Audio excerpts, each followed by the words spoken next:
Good evening, sim racing fans, and welcome once again to SRW TV. Tonight, it's round 5 of our touring car season, the TCRs.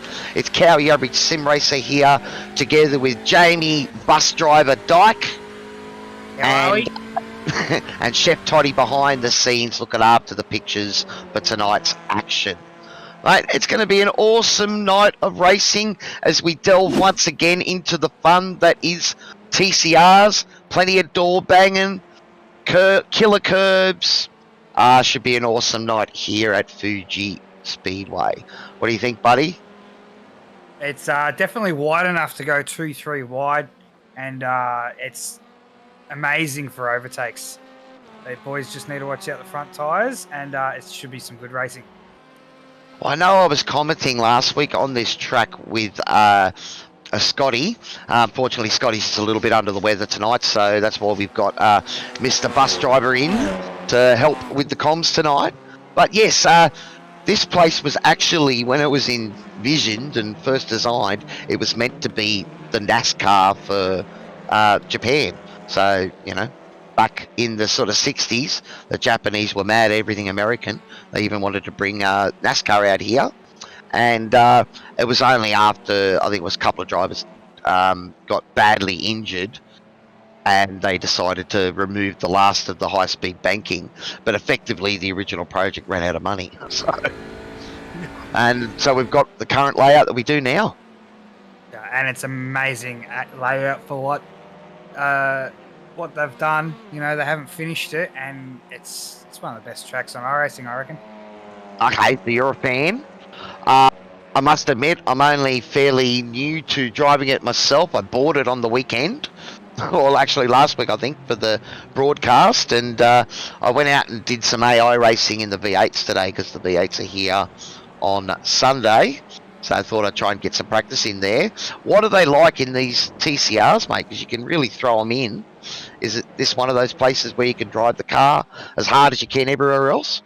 Yeah, you still got to watch out for that understeer. TCR being front wheel drive and all, but I think they're front wheel drive. I can't remember.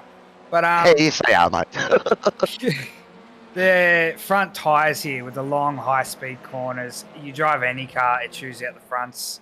But the track's wide enough that you can really give it 110% without really, you know, suffering much. There's plenty of runoff, so it's usually high battles all the way.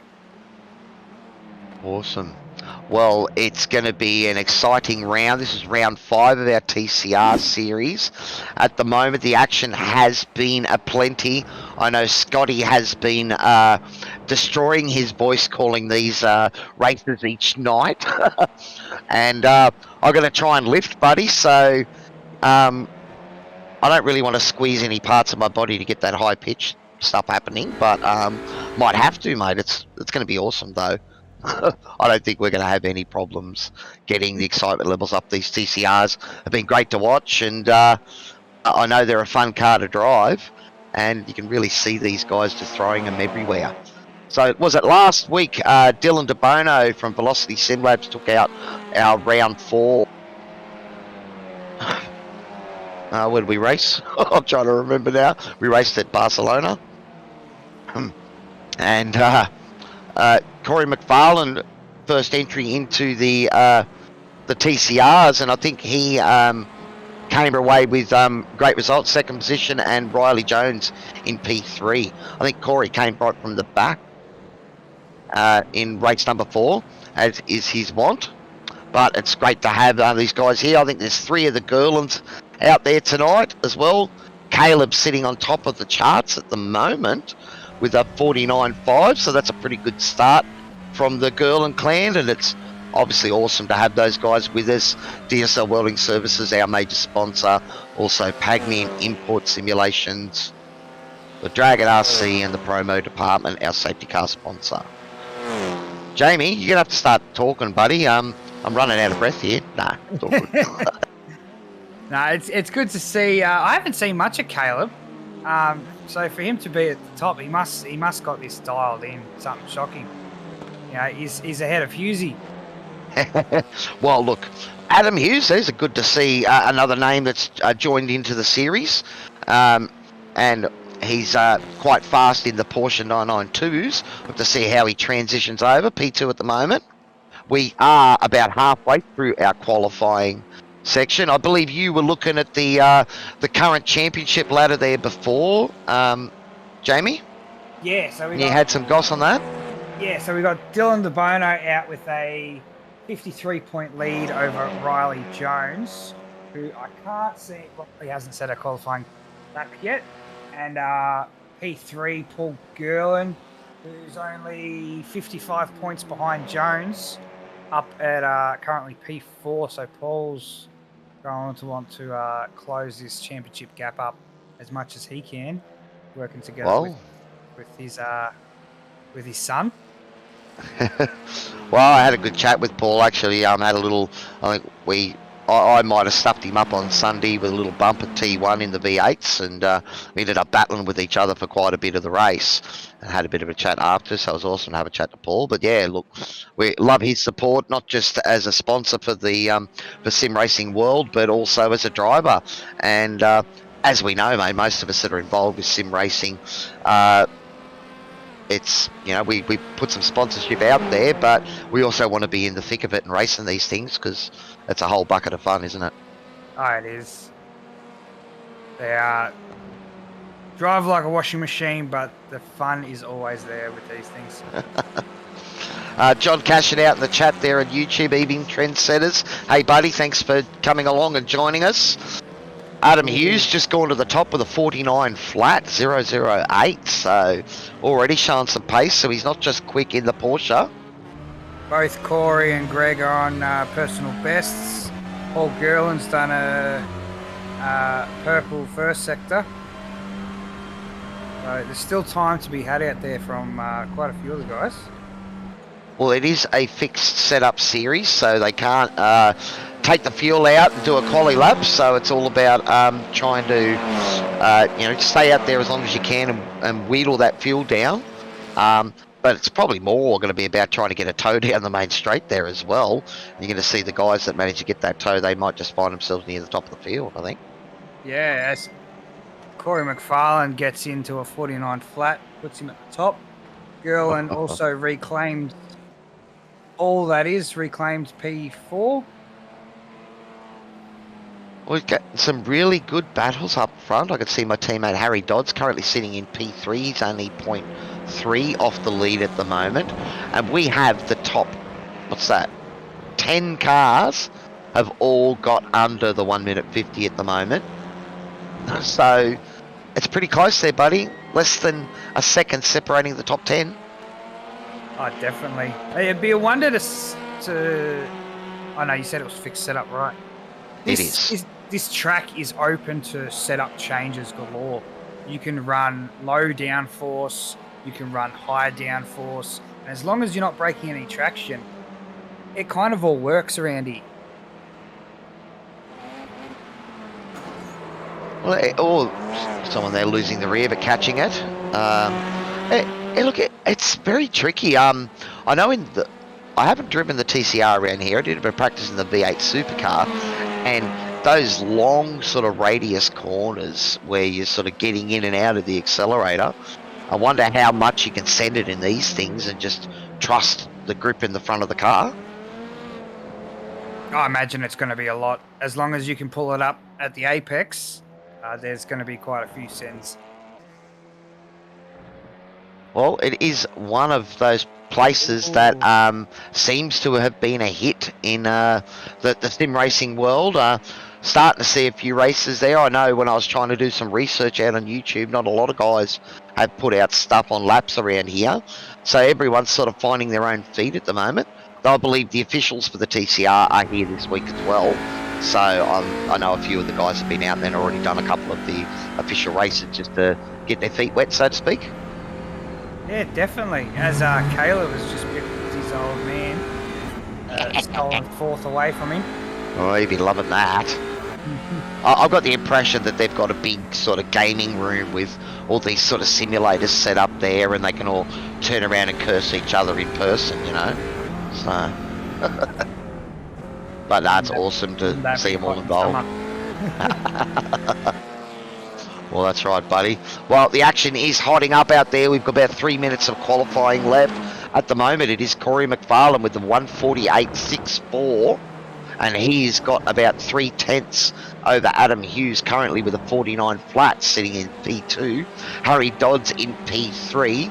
Harry's just gone grey, so maybe he's left the track to make it quite hard for him to improve his position.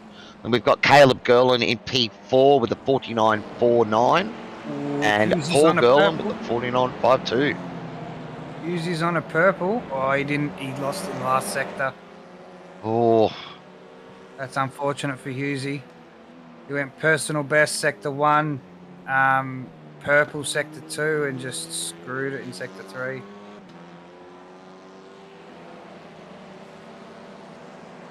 Who else we got there? Greg is on personal best sectors all round.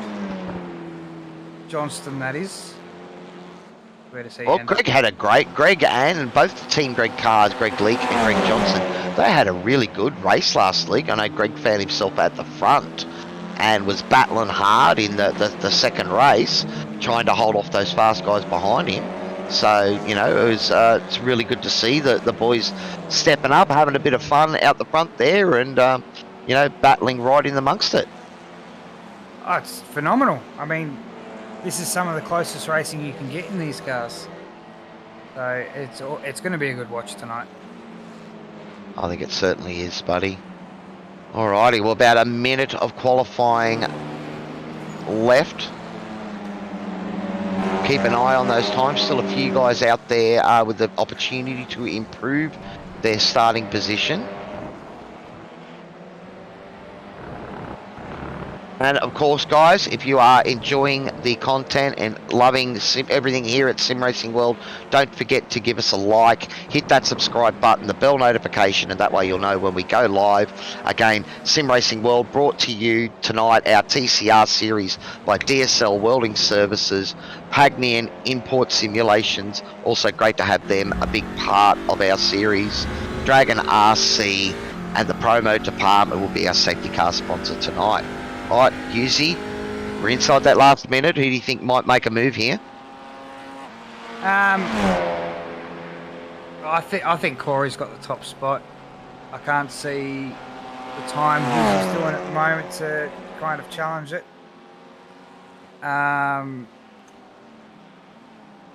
It'll be interesting to see. Oh, I just noticed Nathan Allen got up there to P5.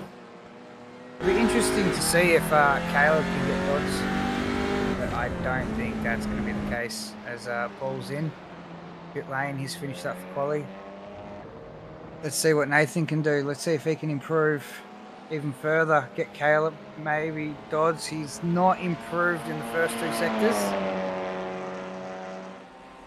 And he's coming into the pits. Coming into the pits. Abandoned that lap. What about Doddsy? Doddsy hasn't improved on either sectors or Tyson for that matter. Hughesy's gone PB sector 1. Samuel Thomas has gone PB sector 1. Pretty good for Sam. Out there without his partner in crime, his older brother. Well, we've got a decent sized field out there tonight. How many cars have we got? 15 cars out there. Our last 2 positions will show on the time. It will be Stephen McCartney and Greg Barber, our race controllers for tonight. That is the end of quali. Do we have any cars still out there on a lap? I don't think so. I think they've. This is it. Oi! Oi! That was the Performance Sim Racing boys there trying to put a little bit of a highlight reel on, I'd say. Maybe not paying off there, boys, but awesome. Oh, Matthew Gerard just moved up to P8 on the line there. All right, nice. With a 49.8, so another guy under the 1 minute 50. So, geez, it's pretty tight at the top there now, mate. Oh, definitely. Hughesy actually Wall with a last minute try as well. It was still pushing hard. So he made it across the line before the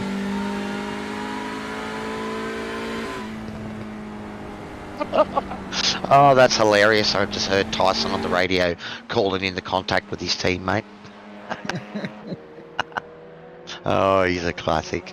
He, it's one of those things. He does do race control for us in various leagues and also dabbles in the commentary as well. So awesome to have Tyson involved with SRW as well. But I will say he's harsher on his teammates than he is on anyone else. So the penalties come thick and fast when we're racing and he's on race control. Awesome. All right. Well, qualifying is finished. The car's now beginning to grid up for tonight's race, a 45-minute race. The cars are limited to 25% fuel, so the drivers are saying that if it stays green, this may be a two-stopper. So we'll have to keep an eye on that, Husey. But there is our grid. Do you want to call them out, buddy? And we can get ready for tonight's action. I can do that. On pole, Corey McFarlane with a 0.05 gap to Husey Hughes. P3, Harry Dodds, done well. Let's see if he can get up there and get another dub. Caleb Gerlin, first I've seen of him, already performing very well. Paul will be proud. Nathan Allen, P5. Paul, the man, P6. Daniel Fritz, P7. Matthew Gerard, P8. Flag. Riley Jones, championship number 2. He'll be looking to improve from that position. McAvoy, P10. Bradley Wall, P11. David Leslie, P12. Jake Edwards, P13. Leakey in 14th. Greg Johnson in 15th. And Samuel Thomas in 16th. Well, it's going to be an awesome night of action here. And the cars are just gridding up. We'll get ready for the start. Big long straight down to T1, buddy. Do you want to be on the inside, or as you said before, these cars can go 3 wide? Are we going to see 4 or 5 wide into T1? I prefer the inside at this track. I did East Coast last night. I started on the second row, and I went past the front row into turn 1, taking the inside. Oh, no. So I got the better of Corey McFarlane and Adam Briggs. So the inside is the safest bet. All right, well, the lights are up. We get ready to go green in round 5 of our TCR series here at SRW, and they're off. Looks like everyone's got a pretty good start there. We can already see the cars jostling 4 or 5 wide, trying to get a line going through. Oh, Hughes's Harry Dodds with a good start in a P2. They're 3 wide into 1. Oh, who's that darting around in the back there? Oh, a little bit of door banging. She's safe, nice and clean. Tyson McAvoy up a spot there as well. Oh no, he's down a spot. Well, quite a bit of action to start off with already, but it's got away clean. Everyone's made it through. It's good to see. They're all still battling 2 wide. Oh, there's a spinner. There's a spinner. That's Caleb Gerlin. And Caleb Gerlin, there's that contact between the two of them there. Tyson McAvoy caught up in that as well. Or is he stuck in the wall and he has towed there? So that's going to be interesting. We're just going to have a look at a replay. Again, thanks to DSL Welding Services. Oh, he's just lost the rear cold tyres. Is it? No. That was a different... We need a better angle than that one, Toddy. Oh, Greg Leak has had a moment too. Tyson's gone up on the inside. Oh. I don't know if Caleb saw him there, so... I'm going to leave that one to race control. That's yeah, I think so, buddy. All right, we've also... Greg Leak's had a little bit of a moment. Let's get back with the live action. But that tow there is that... That's possibly going to cost him a rear grid penalty for the next race, unfortunately. Because you need to wait for race control. And the front of that car does not look that healthy either, Tyson. Oh, that's Greg Leak. Apologies. I wonder what happened to him. Well, we might try and have a look. Oh, Greg's had a few moments. What looks of this, Toddy's saying. So on the leg, this is down into the chicane. Oh, no, is that another girl involved, or is that Bradley Wall? Oh! All the boys did lucky to miss him there. That was scary. Oh, that's where he hurt the car. Oh, no. So the car was actually looking really good then until he hit those. I didn't think that those barriers would be that hard. Yeah, they're immovable barriers, the same as the one off the track. Well, that certainly hurt Greg's machine there. Oh, let's go to the front and have a look and see where the drivers are at. It is Corey McFarlane that has managed to get clear.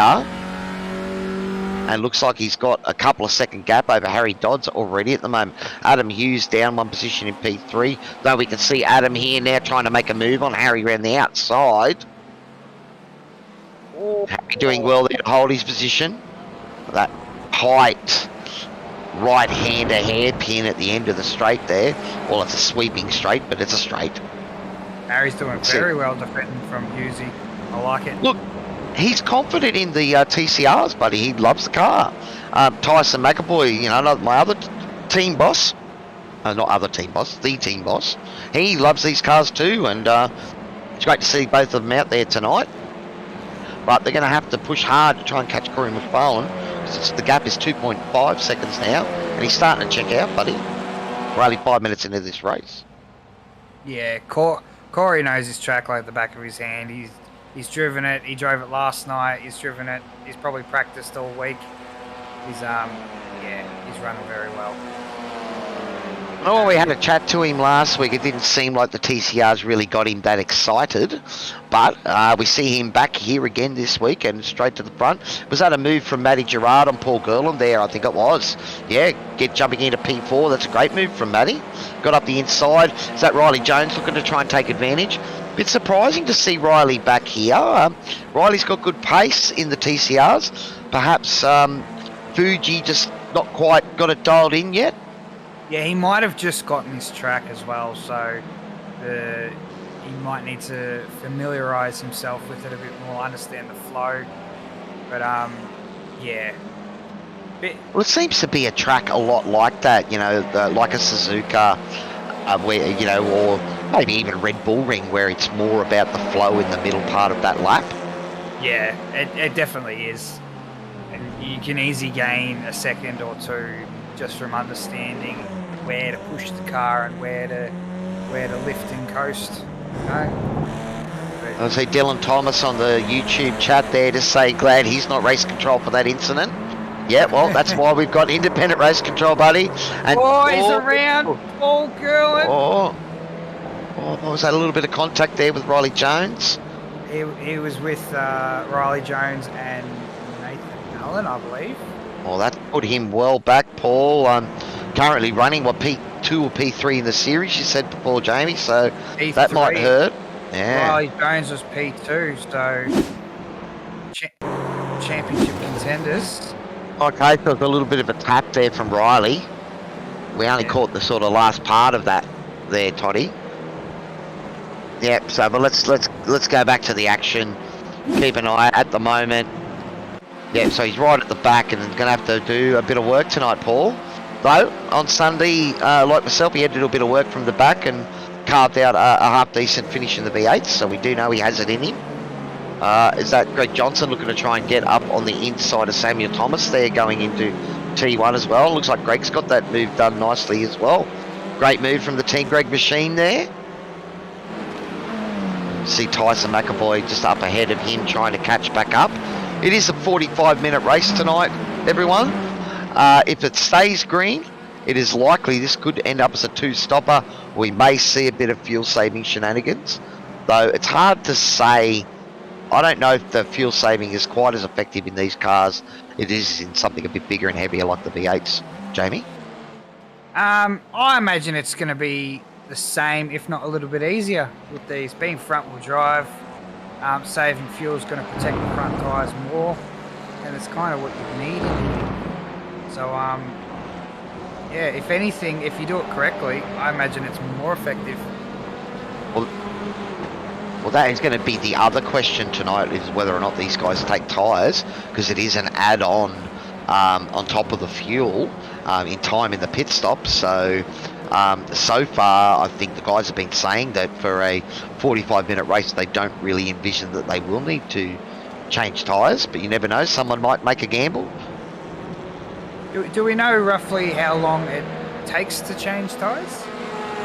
I think it's about 10 seconds a tyre, buddy. So I know that in the last, I was at round 3, Paul Girl, and accidentally forgot to turn off one of his tyres, and his stop was 10 seconds longer than everyone else's. So, as we see, someone's in the pits.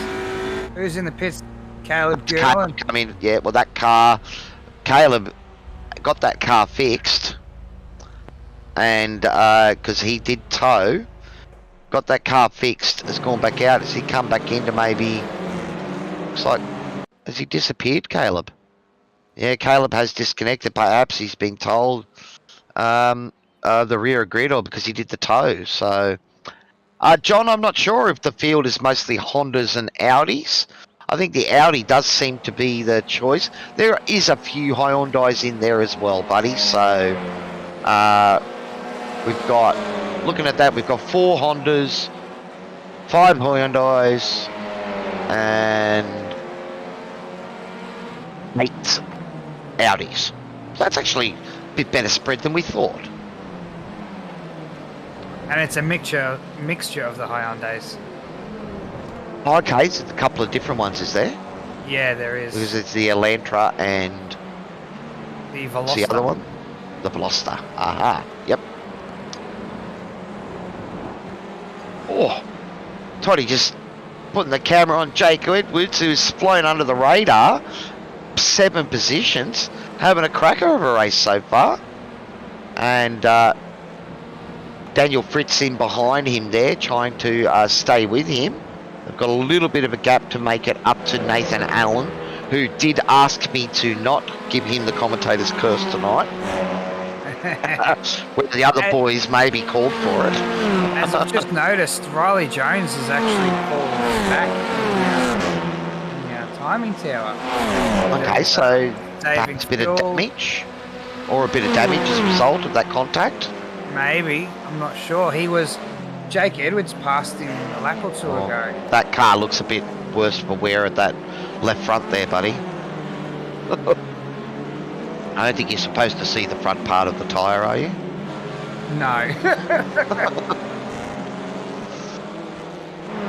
Oh, so yeah, it has been a fair bit of door banging in this series. It's been one of the things that actually has made it really exciting to watch. The fact that the guys can get in close and rub hard together. Because of front wheel drive, I suppose it's not as susceptible to a tap in the rear, you know, sending you up into the stratosphere.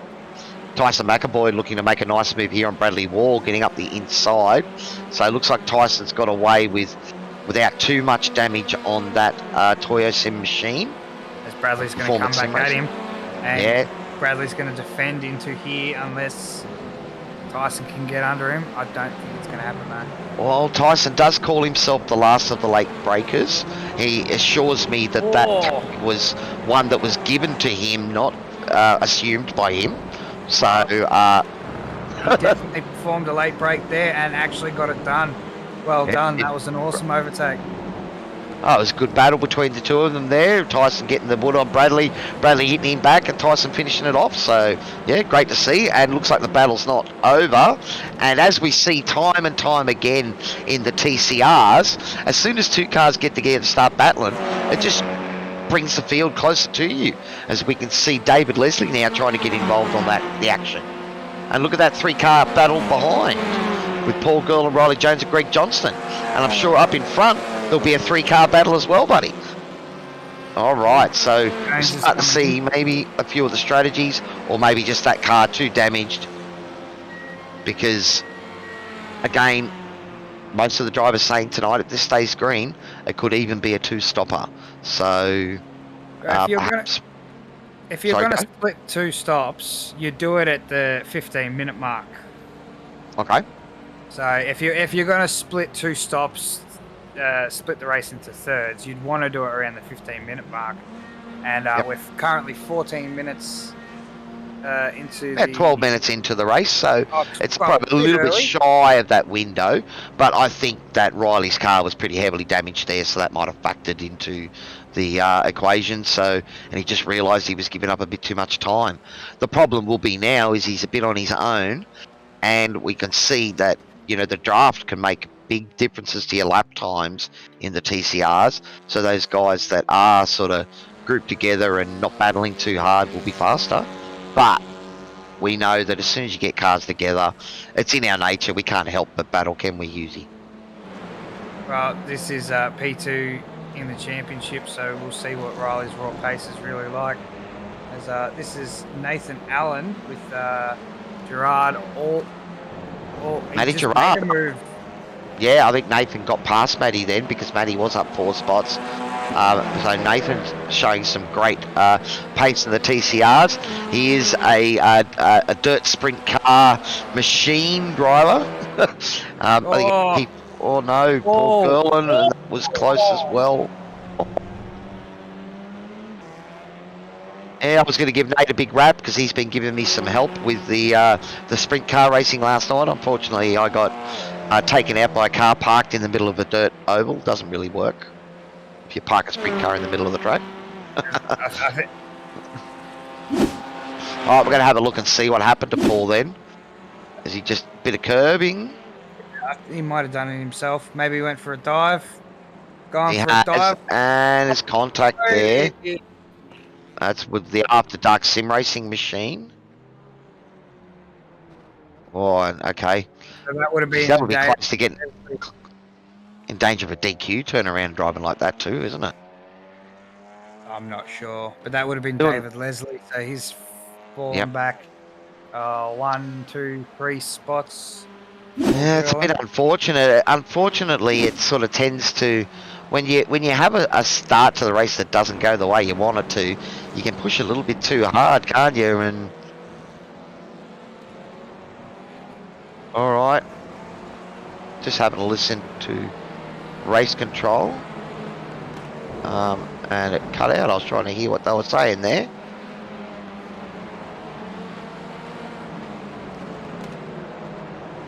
Well, Nathan Allen has had a moment now as well. Is that the one you're talking about there, Toddy? I'll have a quick look because Nathan did get ahead of Matty Gerard there. So it looks like these two maybe have done a bit of door banging as well. Into one, under brakes. Gerard's going to go around the outside. He's clear. Yeah, that was a good move. So maybe coming up into 3 and 4.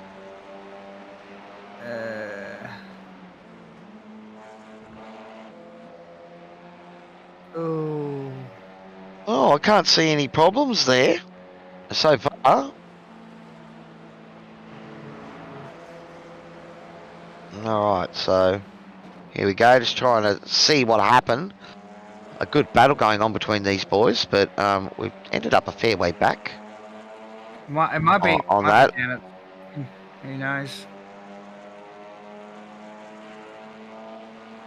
SDK has just thrown us back a little bit. Here it is. So he's gone deep under brakes. Oh.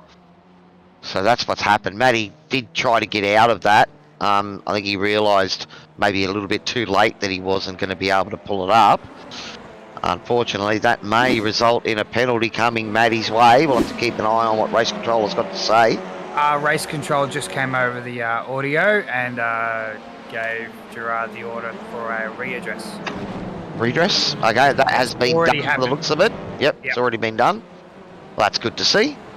And now they're in a nice, thick 4, possibly 5 car field if McAvoy train, if McAvoy can catch up to these boys. Well, at the moment, the top 3 have checked out, but they are forming their own battle pack as well. So we've got Corey McFarlane, Adam Hughes, and Harry Dodds. A second separating them, and then it's 15 seconds back to P4 Daniel Fritz and that 5-car battle there. So it's getting close. Hughes closing. Oh, he's let off. Oh, Dodgy. Oh. Hughes, is there a bit of fuel saving going on? Oh, because Corey's come back to the field. I wouldn't be surprised if he's starting to sort of think about the fuel numbers and realising that maybe a one stop's on the cards if he saves a bit. Because he was about 3 seconds clear at one stage there. And generally, yeah, Harry and Adam have been close together. And if they've been battling, it's hard to think that they would have been quicker than the guy on his own up front. I'm not sure what Corey's doing, but I can tell you that Husey was definitely fuel saving. Yeah. I heard him on the clutch into one. Whether he's only doing it in one or not, that's beyond my knowledge. But he's definitely saving fuel behind Corey. All right. John with a comment of a dangerous re-entry there. If that was the Paul Girl one we were maybe thinking of there, where he was getting the car around, well, there was no contact, so I think we're all good there. But guys, keep the comments in, gives us things to talk about. We love hearing from you. Of course, give us that like and subscribe if you're enjoying everything here at Sim Racing World TV. If you're interested in joining our league, go to simracingworld.com.au. I think the Radicals are still open at the moment. I think the TCRs might have even still been open with Husey jumping in tonight. But it is round 5. It's a 9-round season, this series. And then season 4 is going to be our big return home series, I would think. So if you want to get involved, go to simracingworld.com.au and put your name in the hat and come and join us for all the fun. This train is getting bigger. 5 cars. Nice. Tyson now has joined onto the back of it too. Little wiggle there from Tyson, trying to see which way Matty was going to go. Last of the late breakers again, no, decided not to send it up the inside there. As they're too wide ahead of him. That's Jones. Jake Edwards and Daniel Fritz. Yep. Great battle here. Nathan Allen trying to take advantage while those guys battle, see if he can check out.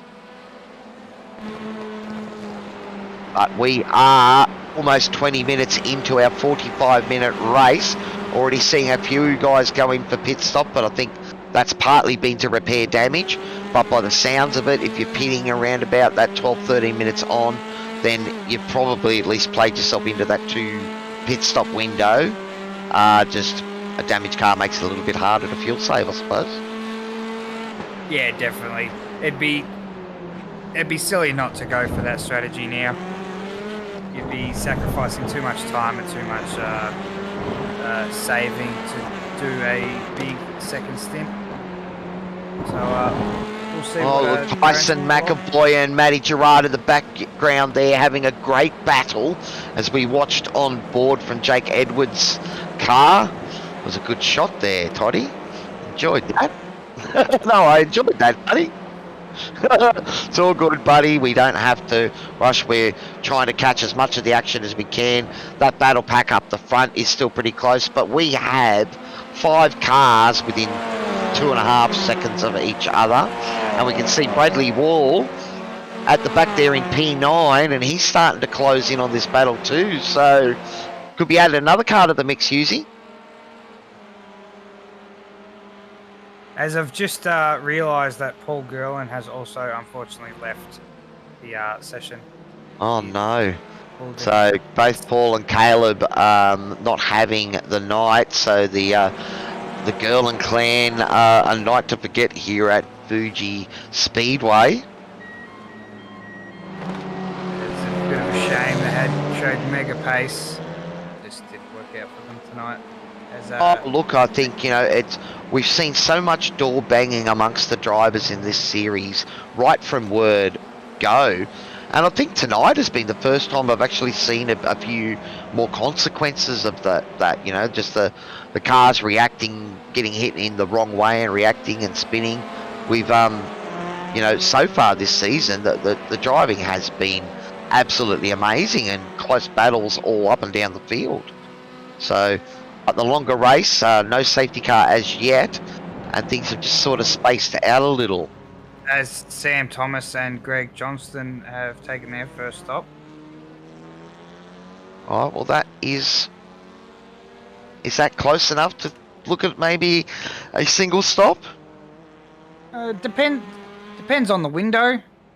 I'm not sure what the window is, but it could possibly be. He's coming up behind Leakey, so I think Leakey might have had a stop. And Jones is about 20 seconds up the road from Sam. As we look at this mega battle pack once again, who are all coming in the pits. Yep, so it looks like we have got to the end of that fuel window. Because I know for a fact if you could do another lap, you probably would try to. Like David Leslie is staying out there, so he's got enough fuel for another lap. So the thing is, yeah, top three are saving fuel. It's 22.5 minutes, which is exactly halfway through the race. There you go. So, fuel strategy starting to play their part in tonight's racing. So, judging from also, that, would it be a factor of also making sure you stay in a battle pack? But you know, I know in a lot of other cars you want to take advantage of the undercut or an overcut as well. So you don't do what your opponent does; you do the opposite. Nah, it's you want to stay in a battle pack to save fuel, and if you get all your fuel saving done, as Nathan has a bunch. It's Riley Jones making a move around the outside there, is it? Yeah. Well, these guys have all pitted. These guys have all pitted, and Riley Jones, who pitted about 7 laps ago to fix his car, is right at the head of this pack. So the only Nathan and the rest of them are going to have a bit fresher tyres. They would have cooled off a bit. So I don't know if anyone actually took tyres, mate. We're going to have to look at the pit stops. The pit times were a range of sort of 40 seconds to 50. So regardless, they cool down in the pit lane because you're not travelling anywhere. Yeah, true, so they kind of get a second wind in life for a few laps. Matty Gerard just trying to get up the inside of Daniel Fritz there. Daniel trying to hold that position, some good drive, a little bit of banging there, and they've held on to it. Having a look back from Tyson on that rear cam shot that we love so well. And you can just see that battle there as we sweep through. Yeah, Tyson's sticking with Edwards and Allen. And they're desperately trying to claw back up to Jones. Oh, it's a big gap. Looks like our leaders are coming into the pits now as well. So they've managed to eke out an extra lap over the field. As Corey has actually had a long stop. I'm not sure what has happened, but both Harry Dodds and Adam Hughes have gotten well out in front of him, and now Greg Johnston is all over the back of him. Wow. So I wonder if Corey has taken the gamble and gone for tyres. Possibly.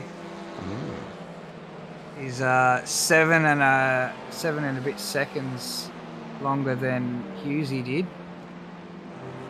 Well, it's got to be interesting. So I'd say if you needed tyres, you'd probably take fronts over taking rears and these things. They're the tyres that do all the work. Yeah, very strange what happened there. Well, I don't think it was long enough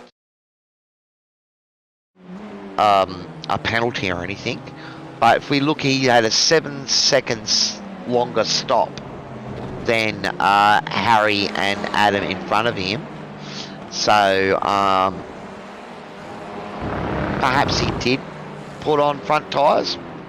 Maybe Adam and Harry put on less fuel. That's possible too. They might have gotten their fuel number right, or they underfueled it where Corey could have either just put more in or filled the tank completely.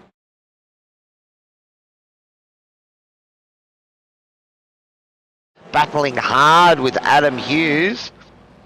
That Mobile 1 livery, that's pretty cool. Running an old Brocky livery.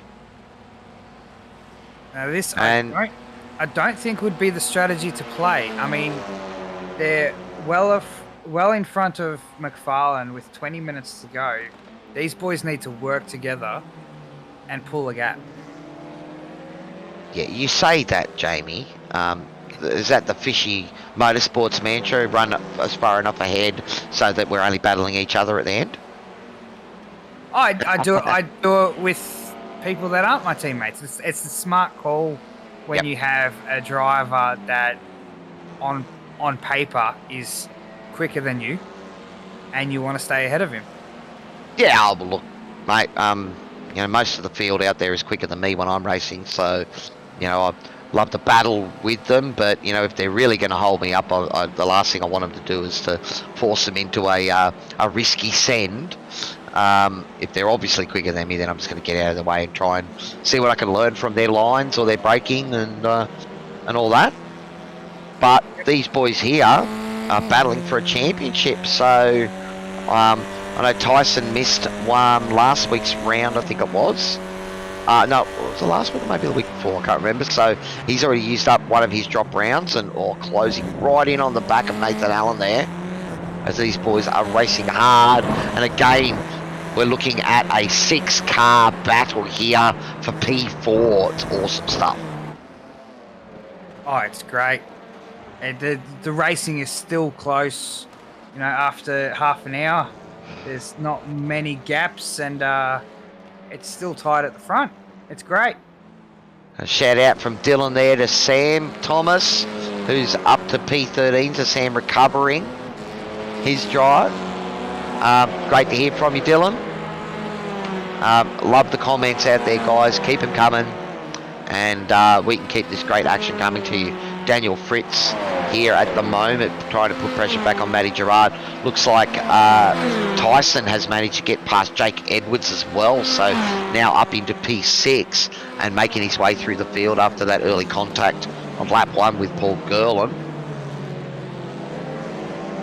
You know, right on the back of Nathan Allen, these boys are battling hard. Riley Jones has been enjoying this at the moment. Riley is the car that's out of sequence and will likely need to pit, so the numbers will just be whether or not these guys did enough to get as deep as they could on their first stint to make it home. Bradley Wall just set his fastest lap of the race. That's awesome with a 1 minute 50.2. So only a couple of guys into the 49s at the moment. Most of the field sort of sitting around that 1 minute 50. But this battle is heating up. He's hunting. He's really enjoying these cars. He recently picked up a direct drive system, the Canvas drive, you know, through our sponsors to our sim. And he's absolutely loving the driving again. You know, he goes for a dive. Good move. Side. Oh, bit of contact there as Nathan holds his own. That's clean. That was nice. He goes for trying to bully him there a little, but he's an experienced racer out there, and he'd be loving this as well. And yes, mate, so far you've avoided the commentator's curse, so you keep it going. Yeah, they're going to go 2 wide into 1. Tyson just getting well over to the inside to stop any move up. He's cleared him. He's cleared him. He's in front of Nath.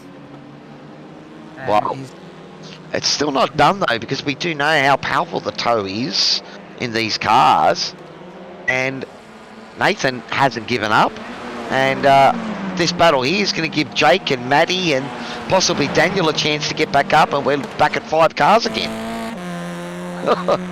It is awesome to watch. Unfortunately, we don't have our excitement machine Scotty Rankin with us tonight. Got Jamie bus driver Dyke in the comms with Cowie average sim racer tonight. Scotty just a bit under the weather. Oh, that's a really close look at a Audi grill. That's he gave him a little bump there. Let him know he's still there. Well, I suppose it is a tactic that would be used in these cars in the real thing, a bit of bump drafting and all that sort of stuff. They as he's had a spin. Sorry, as he's caught it. Oh, great slide, but that is going to cost him time and going to bring Jake Edwards. So Tyson now hoping that this is his chance to kick clear and catch up to Riley. That's going to hurt his tyres as well. That's not good. Up at the front, Corey McFarlane has brought the gap to Adam Hughes in P2 down to 1.8 seconds, buddy. He is absolutely flying at the moment. The 1:48.6 last lap. That is the fastest lap of the race so far. Tearing it up and right back, and we're back at a three-way battle up front. I'm sure you're right. Hughesy's just been sitting in behind Harry, looking after those fuel numbers. No, yeah, he's fuel saving. He's heavy on the clutch everywhere.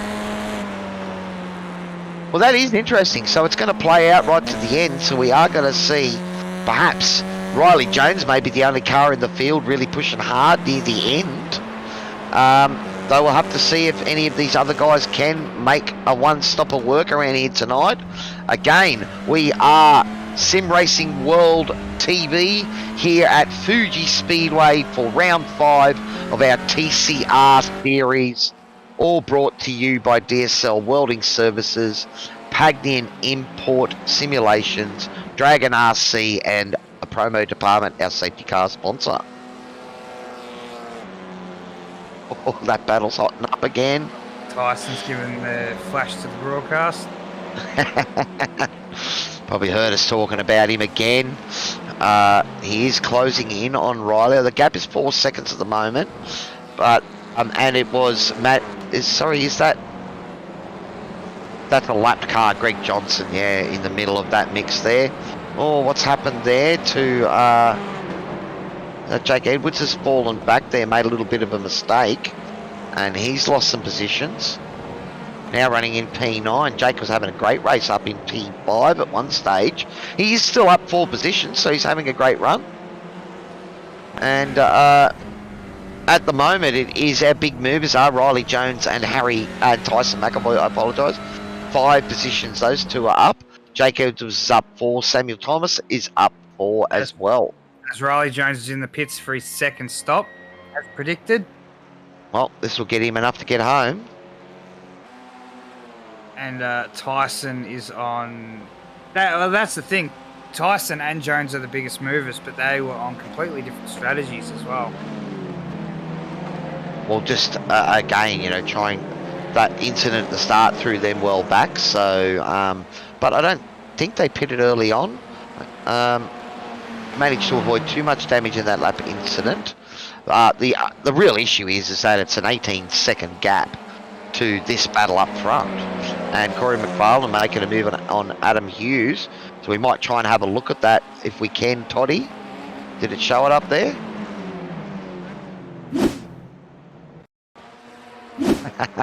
Here we go. So coming down the main straight, looks like he's going to get the job done into T1. I don't think Hughesy's fighting this too hard. No, Hughesy, he's on the clutch there, you can tell. Yep. He pulled out early. And the battle pack at the front is getting real spicy now. It is, mate. I mean, are we 35 minutes in? We're still on replay at the moment, Toddy, so you might want to go back to live. It's all good, buddy. But the replay of the action, and it looks exactly the same as everything happening on screen, buddy. So I don't think we got anything wrong there. 35 minutes. We are inside the last 10 minutes of our first race tonight. It is our double header feature tonight. The TCR is on track at the moment. Corey flicking inside, flicking outside. Dodds goes to a little bit of a lock-up. A little bit of a lock-up from Harry, all right. So maybe the fuel savings out of the window for Corey McFarlane. He is pushing hard here. Usually thinking, okay, now's my chance to get in amongst the action as well. Harry taking a nice tight line there to hold that position. It's very good. This is close as... And it's brought Hughes straight into it with his saving. Well, that's the question. I've got to see if Harry has been able to save fuel as well and get to the end, because it's going to be close, buddy. Very close. Hughes having a sniff now. Well, the battle is on. I think someone might have told him that the cameras are watching him. But it's awesome that we can get to within the last 10 minutes of the race, and we're still watching a battle for the lead, and Corey McFarlane trying to go around the outside, a little bit of contact. Harry's defended well then, and Adam Hughes now looking to get a run on Corey as well. These guys are playing for keep. Sheep station on this one, Hughesy? Oh, they're definitely. Hughes just sitting there back, just seeing when Corey makes a mistake. If he does, when he can get in there. And Dodds wants another win, doesn't he? He does. Did pick up his first win in season 3 at was it Canadian Tire in the TCRs, and also managed to pick up a V8 victory, one in sprint rounds as well. So Harry had a great round 1 and 2, and it's great to see him backing up at the front of the pack. He's really enjoying these TCRs and is actually putting in a bit of effort and practice and that with them, which is great to see. Corey having a look in the inside. Harry got a little bit of a wobble on entry there, but he's just retaining that drive on the outside. Great to see that multiple lines work around Fuji. You called it at the start, buddy. Yep. Yeah, it's very, very good for offensive driving. As Harry just missed the apex with the little lock-up. But he's got Corey right over him. He's applying a lot of pressure here, Corey McFarlane. Left and right and popping himself out, making himself a nuisance. But I know Harry will be grinning ear to ear, loving this.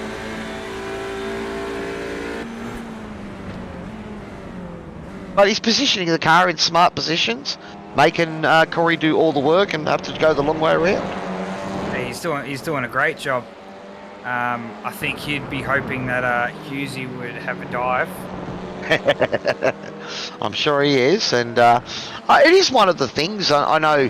Doing my some AI practice here today in the V8s, it's very much one of those places you can make moves in a few places, but it's actually going to put you on the wrong side for the next couple of corners, so it ends up being worse off. As McFarlane is right up his ass now. Look at that.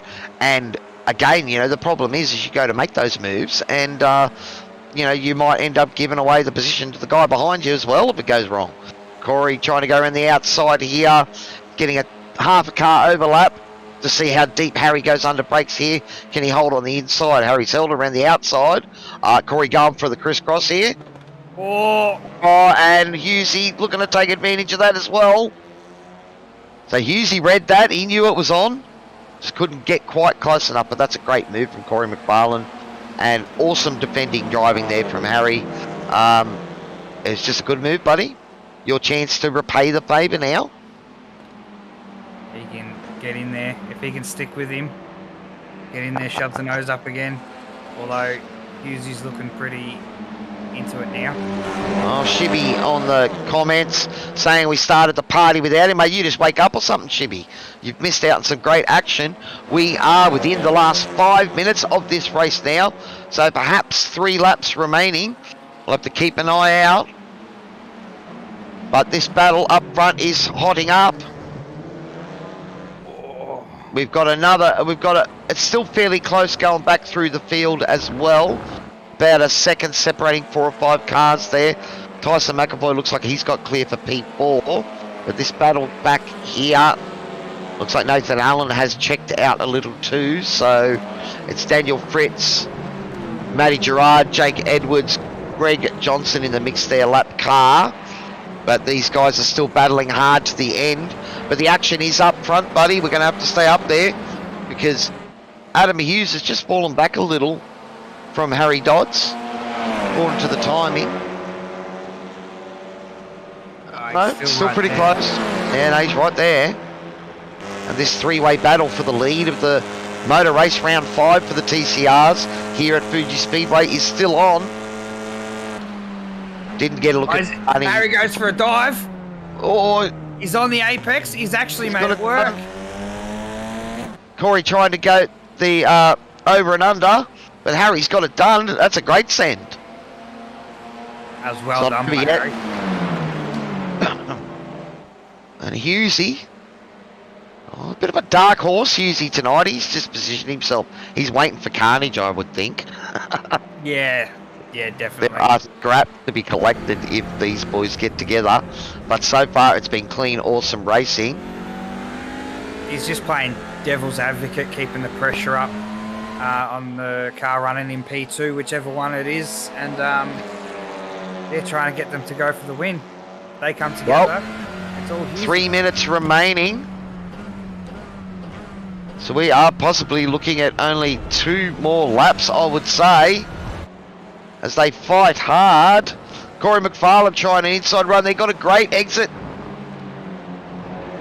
Park it on the Harry apex. covered. Park it on. Oh, very nice. Oh, ran a little bit wide. Dodgy did there. But he can hang Corey out there. Corey's going to go for that over-under again. That's a great move. And he's just going to run Harry a little wide onto the straight. Try and upset that run.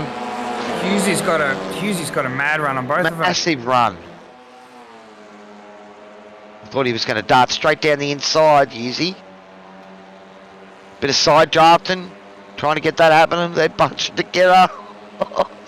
Corey trying to go inside. Harry's covered that. Are we going to go 3 wide into T1? Oh, Bit of contact. Oh, Hughesy's up Is he there. on the inside? Oh.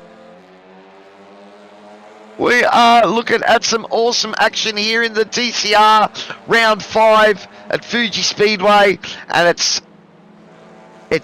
held up to everything we thought it would be, Husey. Great action. We're coming down to the last couple of laps of the race, and the lead is still on the table. The win is still up for grabs. Corey shoved it. He's on the outside for this one, though. Go long, understeer, Dodgy. He's got that one. And that Husey looking to try and get up around the outside there as well. So he's bringing himself into the mix. Dodds is going to have to keep defending this. Oh, Hey!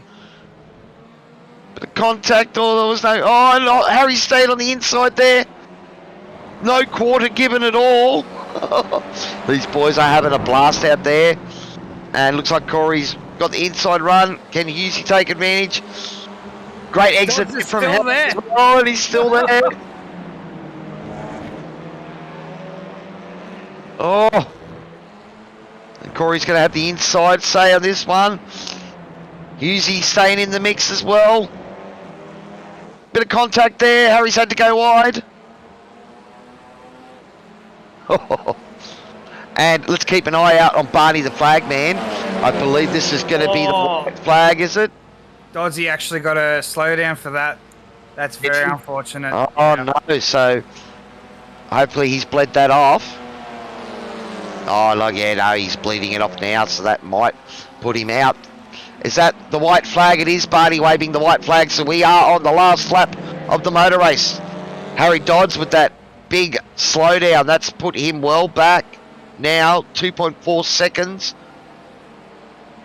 He's just on the radio asking race control to have a bit of a look at that, because it has cost him his run and a chance of the win. But it's Corey McFarlane, Adam Hughes battling it out up front. Hughes is is that a send from Nathan Allen on Daniel Fritz? The P6, P5, sorry. That's a great move there as well. It's close up the front as well. Adam Hughes has been the bridesmaid for most of this race. Put himself in the right position. And it's not over, mate. We've seen moves done in the last section. And we got another car just requesting a tow right at the end of the race there. So something bad happens. That Greg Leake, I think. No, that was Samuel Thomas. Sam Thomas. Oh no, Sam was having a fairly good race, so we didn't see what happened to him. We might try and have a look at that after the race. But the battle up front is still on, buddy. Oh, that last sector. Oh, Corey's checked clear as that Adam got a bit sideways there, and that's lost his run. And that is going to give Corey McFarlane our round 5 victory. He's battled hard, but he's got it done, crossed the line. 0.8 of a second ahead of Adam Hughes. Harry Dodds in P3 battling awesome there for the win. All three of these guys had a great race tonight. We'll have to see if Race Control has got anything to say about the matters there at the end of the race, but as it stands, Corey McFarlane P1, Adam Hughes P2, Harry Dodds P3, Tyson McAvoy, the other performance sim racing machine, crossing in P4. That's a pretty good recovery considering he had a big moment on lap 1 with Paul Gerlin, went right to the back of the field. Nathan Allen battling hard with Daniel Fritz there at the end. P5 for Nathan Allen. No commentators curse, buddy, so well done. The battle up the back there, Dylan, yeah, we didn't catch quite as much as we could. The battle up front was quite exciting too, but great to see Matty Gerard and Jake Edwards, David Leslie, all those boys having a great result. Unfortunately, Riley Jones finishing in P11, just outside the top 10. That damage early on really forced him into a two-stop strategy, and that put him out of it. But wow, Husey. Sorry, Jamie. What a massive, a massive race to start off tonight, and this is only round 1, buddy. We've got the F3s to come yet. Yeah, it's Fuji. As I said, it delivers the action. It's so wide. It's so open to overtakes, and well, what a spectacular race. All right, so this is what happened to Sam. We did find there was no. I only just read now. Race Control were letting us know that early on that there was no further action in that incident between Tyson McAvoy and Paul Gerlin, and that was probably it. We'll have to. It looked like Sam there just ran out of fuel. That's pretty unfortunate. Well, unfortunately, that'll probably cost him a rear grid. No further action from Race Control on the Corey McFarlane, Harry Dodds incident on the final corner for last lap. So just considered a racing incident. Looks like Tyson maybe needs a push home from his teammate there. Yeah, that'd be team Again, well, I believe that as far as Race Control is concerned, they don't care how you get back to the pits, as long as you get back without towing. So this is all well and good. I remember, was it my friend Bruce White having to do that for me in one of the Radical races. The only problem was I was on 24 incident points, and if he hit me for a 4X, it would have DQ'd me. So I don't know if it's quite that close for these boys here, but we'll make for some interesting running. Alrighty, well, we're going to try and get our podium down into the green room to have a chat with them. I'll go and put the message up there, Jamie, and if you want to go through and read out our results, buddy. Can do. When they put it up. As McAvoy just gives the flash of the lights to the broadcast, you cheeky devil. All right, we're just waiting for SDK to bring that up. So, all right, so I'm just going to try and see if I can drum up the our podium and get them in and have a chat to them and see what they thought about the racing tonight. As here we've got the race results. Corey McFarlane, awesome drive, awesome battle right to the end. Wins it. Adam Hughes, P2 after Harry getting a slowdown penalty. Hughes did well, gained some points. Doddsy was all up in there, could have had the win. A little bit of, it happens. That's racing. P3 should still be happy. McAvoy, P4. Good teamwork. Great recovery there. Yeah, well, just after his incident early on in the race, mate, to recover. I'm sure the team boss would have preferred to be up the front battling, but has had a good result. Sorry, buddy, keep going. It's good recovery, definitely. Alan, P5, Daniel Fritz, P6. We didn't see much of Fritz, but he was definitely in the thick of it in the mid-pack. Bradley Wall, P7.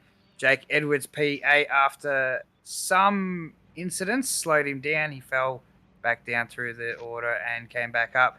Matthew Gerard had some thick battles, came right in P9. David Leslie P10. Ryan Jones, after doing the alternate strategy of a two-stop, after some damage, unfortunately wasn't the strategy to use, but he'll take some points in P11. Greg Leake P12.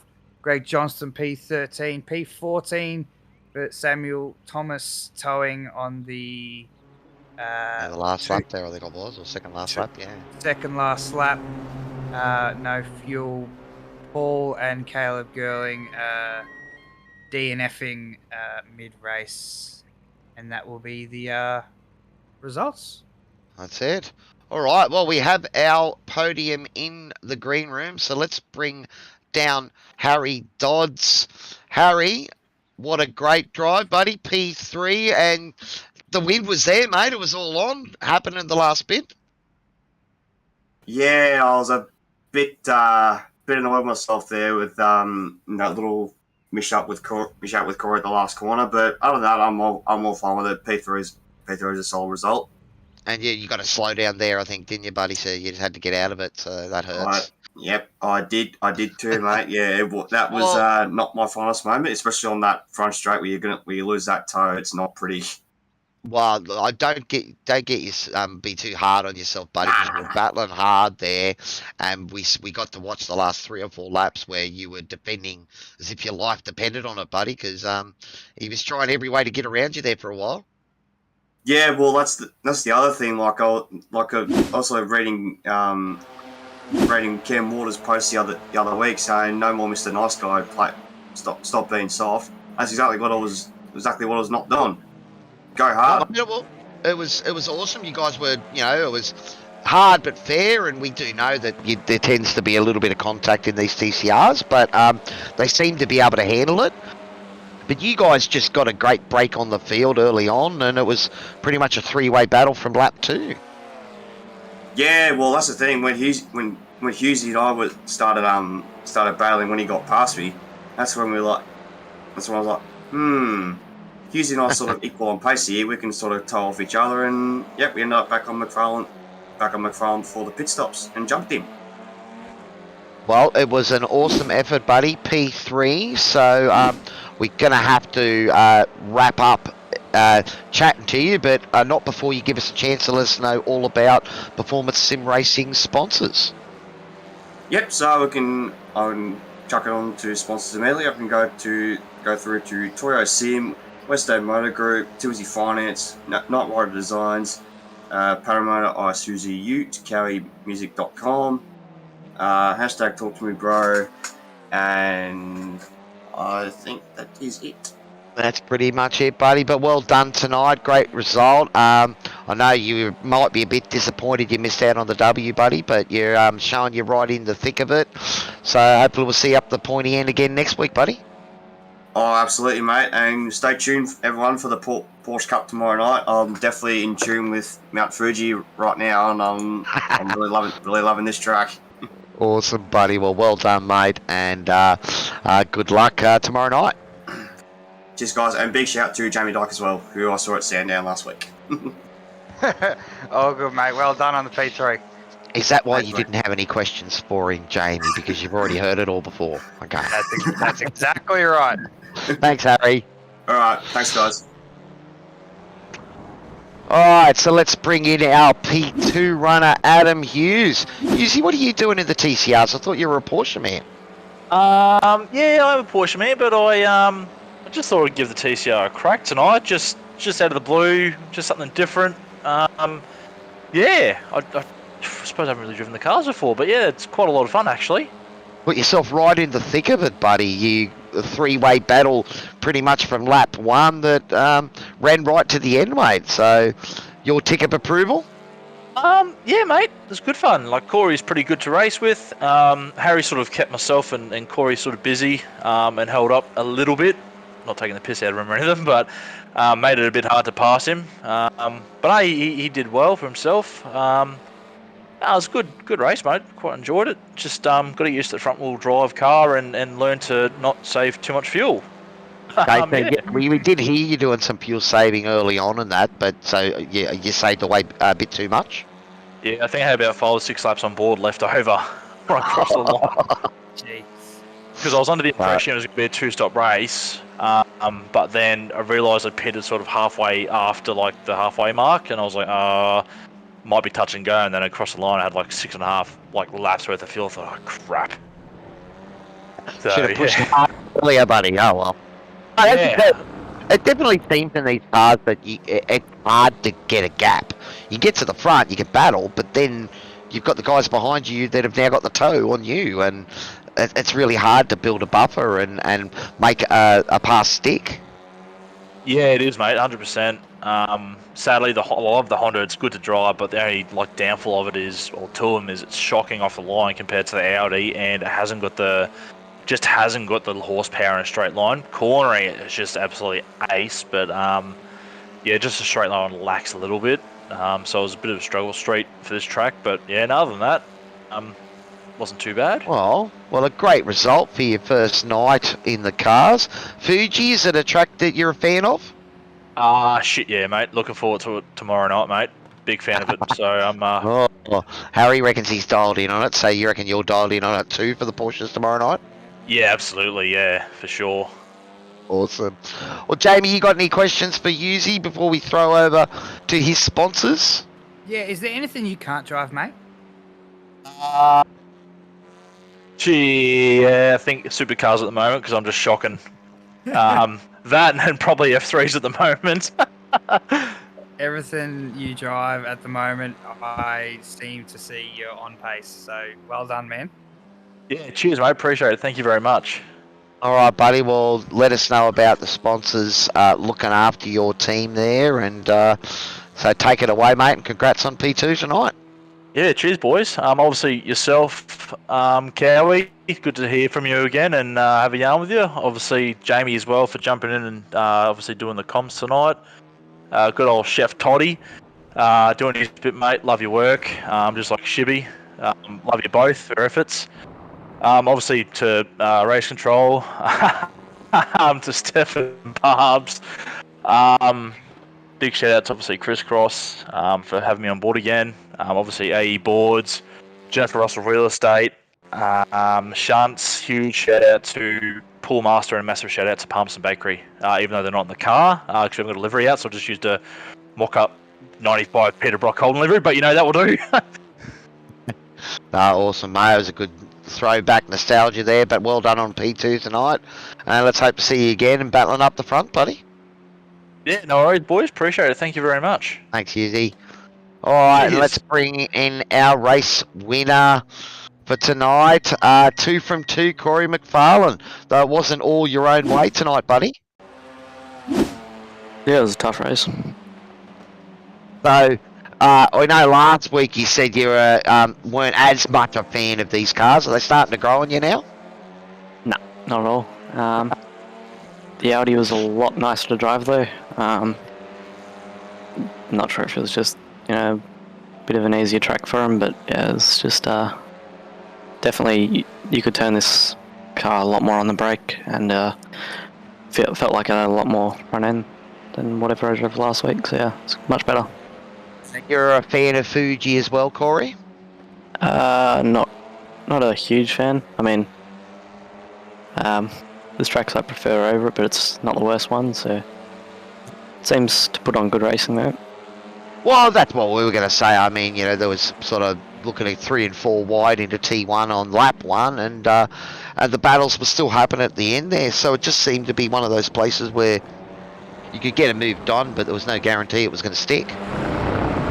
Yeah, with the massive front straight, there's not much you can really do to get away from anyone once they're there, so we just got to put a good move on. I hope that you can get good enough run through the rest of the lap to.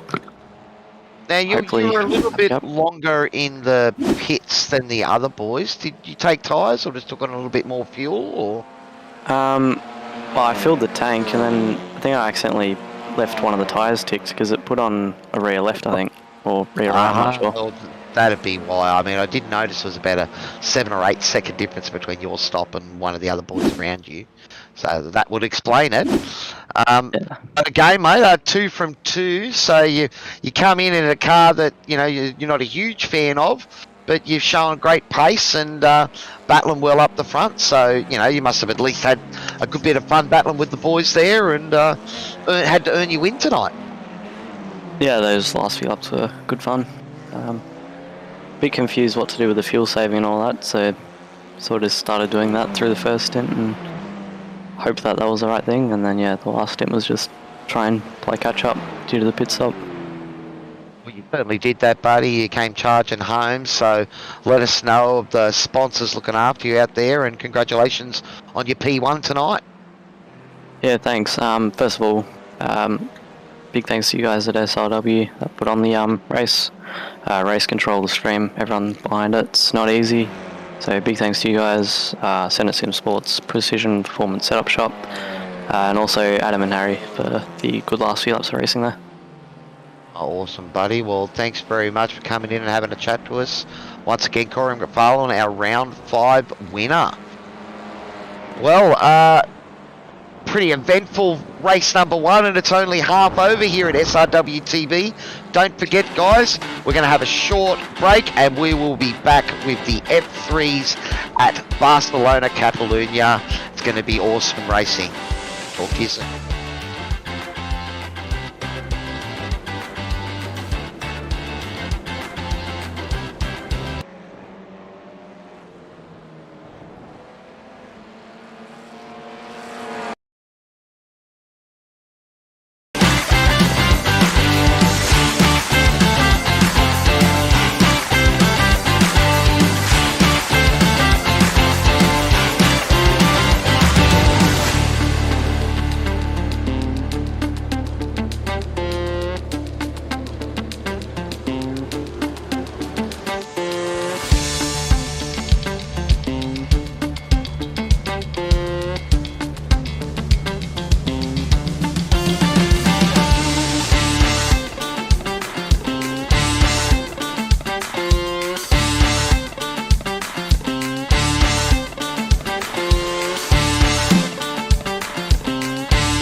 Toddy, you want to check your sound?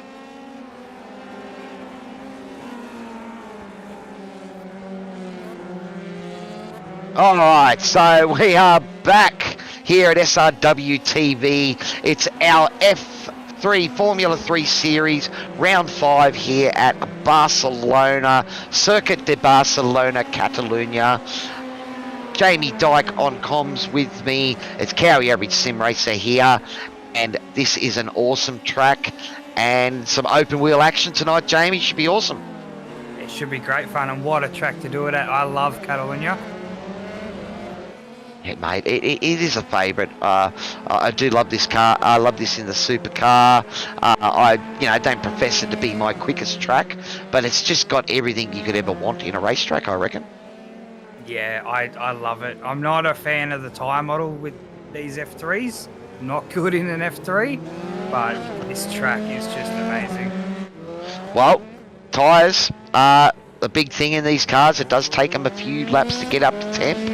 This is a fixed setup series here tonight, so the guys will be burning off their fuel. We are a couple of minutes into qualifying, just waiting for the first times to come up on the lap. But we know these cars, it takes a couple of laps to get those tyres up to temp, so you can't really read anything into the times the first time around. Yeah, as we see Matty Jones do the purple on cold. Matty Jones, well, he is an absolute machine in the F3s this season.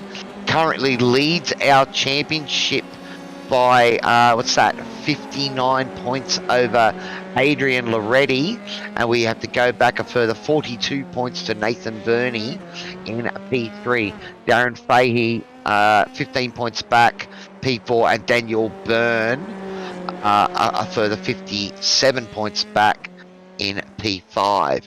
But it has been the Matty Jones show the last few rounds, though last week started from the back and just couldn't make his way through the field. We ended up finishing P3. Corey McFarlane joined the racing last week, and like he just did in the TCRs, made it straight to the top of the podium again. And I think Daniel Byrne with a great P2 last week as well. So I can't see Corey's name in the room at the moment, so I don't think we've got him with us for this race. So we'll be back to our regulars up front, and Matty Jones with 38-1 as his first time on the board. So already starting to trust the car. It's actually been good to see Matty's been doing some putting a hot lap in the Discord for the F3 for the guys to give them an idea to how to tackle the track, which is great to see too. It's amazing to see good teamwork and racing etiquette between your opponents. I love it. Well, I'm sure you know yourself, Jamie, being one of those guys up the pointy end, you got to teach us average racers a bit more of your tricks so we can get up the front there and battle with you. Oh, plenty. As long as I don't have to send setups to anyone, I'm usually all for a good tip or trick, helping some people, dial in a car or where is the best braking point. Well, you talk about, setups and not sharing setups, keeping that intellectual property for your team and all that. But I think sort of part of the thing is that, setups also reflect the driver themselves. And I think the thing that separates the quick guys from us average Joes is you seem to have a better understanding of what the car is doing and what you need it to do. Oh, there's definitely a factor there. In the supercar, I know what to adjust to make it do what I require the car to do rather than what everyone else wants it to do. We all have our own driving styles.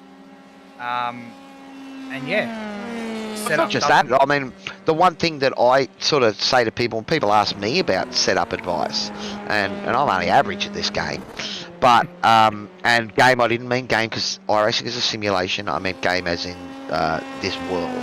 So before you start sledging me out there, guys, so yes, I understand it's a simulation. But one of the things that I say is I'm still trying to work out is, am I overdriving the car? Is it doing that because I've overdriven it? Or is it doing that because I'm not getting the car to do what I want it to do? And that seems to me is where the nuances are. You quick guys seem to understand what the car's doing at the time and what you can fix to make it be pointier or flick out a bit more or carry more speed or ride those curves better, all that sort of stuff. So yeah, you keep handing those secrets over, buddy. We'll lap them up. Well, the biggest indication to if you're overdriving the car is someone watching you do a lap. They'll should be able to see immediately if you're too hard on the brakes or too. Well, you will know if you're too gassed up out of a corner because you'll rotate it. Yeah, Yeah, but just a someone lot of that watching you time, lap. yeah, but I know a lot of that time. So you know, if you're going into a corner too hard, you know, you're going to generate sort of understeer in mid corner. But is that because I've gone in too hard, or is it because the setup's actually not allowing me to go in like that? You know, and they're those nuances that we talk about. And I'm still learning, and I'm sure there's plenty of people out there that are still learning. Gaming Simulator Pro 2022, Barb Slider says. Great to have you with us again, buddy. I've also got a bit of dirt. Darren Fahey sent me some info on the Kittens Racing. We're having a look at one of the new liveries that he tells me. So this is Andrew and Daniel both running the new livery. He's actually P1 at the moment in quali. He's picked Matty Jones. Oh, Darren Fahey, he's having a cracker up the front there. But looking at Daniel Byrne, Darren wanted me to let me know he's also got a YouTube channel out there called Driver 808. So if you want to jump on and give him some support, that'd be awesome out there, YouTube and Facebook land. But yeah, no, that's a pretty schmick looking paint. So the Kittens boys running 2 runs in the team championship. Very nice. Us at Fishy actually have a nickname for cars that are numbered 808. We call it Bob. Bob. Yeah, that's fairly close. I know. Back at school when we used to ask the teacher if we could get Bob to help us with our homework, and he'd say that's fine. And Bob was back a book where the answers were.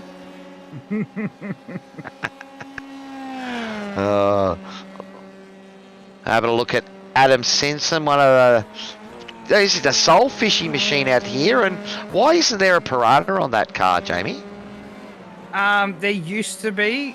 I'm not sure why there isn't. Obviously, You're gonna have to take it up with quality control. Yeah, I'll have to slap the boss's hand and be like, "This isn't good enough, mate." Well, we do know you guys try to drive a pack like Piranhas, but I think Adam's your only representative in the F3s. Is you guys like, 4 walls and a roof and windscreen? Is that what it is at Fishy Motorsports? No, we do a bit of. Oh, as he has a spin. Can he keep it out of the wall? We do a bit of everything. Wednesday nights are usually, for most of the guys, our day off because we do racing over the weekend. Monday, Tuesday, Thursday, Friday. Wednesday's usually only been dedicated for the team for people that want to race because they've got nothing else to do. Okay. I know the same thing. Someone was asking me earlier in the Discord chat today, what nights do you race Scowie? And as I started ticking it all off, I realised that, it's only really Saturday nights I have for myself. On the sim. So for the team, half the team has Wednesday night off and the other half of the team has Friday night off. And I think we all have Saturday off, but we usually are in there Saturday doing laps, practicing for whatever we're racing. Yep, that's awesome. And I suppose that's the advantage of having a team of mates and all that around where you can all work together, because we talk about setups and not sharing and that, but that's partly what the team's all about, is working together and trying to get the car better for everyone. Oh, definitely. And the teamwork shows. All right, well, we are inside the last 5 minutes of quality, just a 15-minute qualifying session tonight. It is a super sprint race tonight, so 2 20-minute races, 12 laps, and it's going to be action-packed. we do tend to see an exorbitant number of safety cars come out in the F3 races compared to some of the other classes we run here at SRW, but that's just because they are so fragile. And those tyres, mate, those rear tyres for lap 1 and 2, if there's ever a car that feels like you're driving on ice, I think this can be one of them. I know the Radical can be a little bit like that too until you get it up to 10. But then again, they're a car that's all about trust. To get speed out of them, you've got to trust the downforce. Yeah, it's something I can't work on. I'd rather drive the F1. Oh, come on, the W12 or thing. The Mercedes. Oh, yeah, the MW12. Yeah, the MW12, that is just a silly car. I don't think I've ever driven anything with the same level of insane grip that thing has. You know, like everyone else, when it first came out, I bought it and took it for a run around Bathurst, because that's the done thing here in Australia. And the fact that you're not lifting across the whole top was just silly.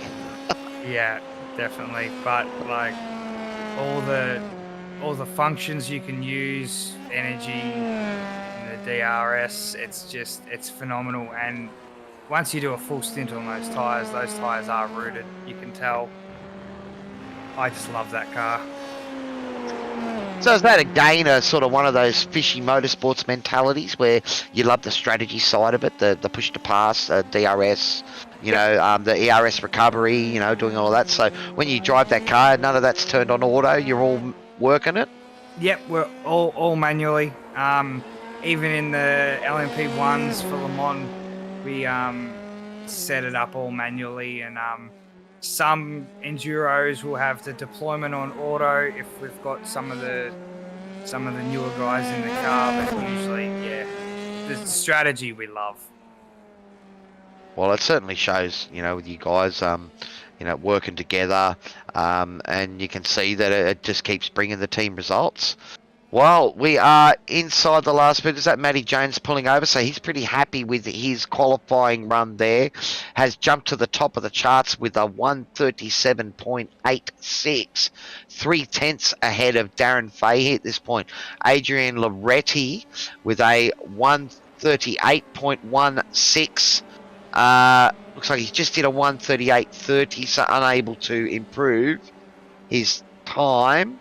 Darren Fahey has just, Darren Fahey did a 137.65, Matty Jones a 137.60. So those were the times that they sent a bit earlier in the qualifying here.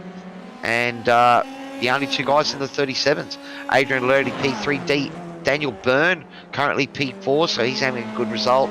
And Adam Simpson, Fishy Motorsports, P5. So inside the last minute, still with a few guys out there trying to improve their lap. Yep, and it's going to be give it your all, except for Matty Jones, who's still in the pits. He just jumped out there. We saw him pull over, so I think he's pretty happy with his work there, and he's set a benchmark going, you guys can catch me. Good luck to yous. Now we are, there's a spin from Daniel Byrne, so that's going to ruin his last flying lap. Now, we did talk a little bit about being here at the circuit de Barcelona or Catalunya. It's a bit of an all-rounder circuit, this one, there's sort of not one technique that's going to work around here. Oh, we're not going to finish it because it's heat sessions. Oh, it just cuts it, that's right. Yep. Didn't even think of that. So we are straight into gridding up for our first race here tonight, SRW TV. We've already had the TCRs. This is our first F3 race. And the grid is Matty Jones, the Precision Performance Shop Racing Machine on P1. 0.04 of a second ahead of Darren Fahey with Kittens Racing. Adrian Loretti, his teammate, in P3. Daniel Byrne for Kitten Racing number 2 in P4. Adam Simpson, Fishy Motorsports, P5. Wade Reynolds with JWME Motorsports in P6. Brad Hudson, his teammate, P7.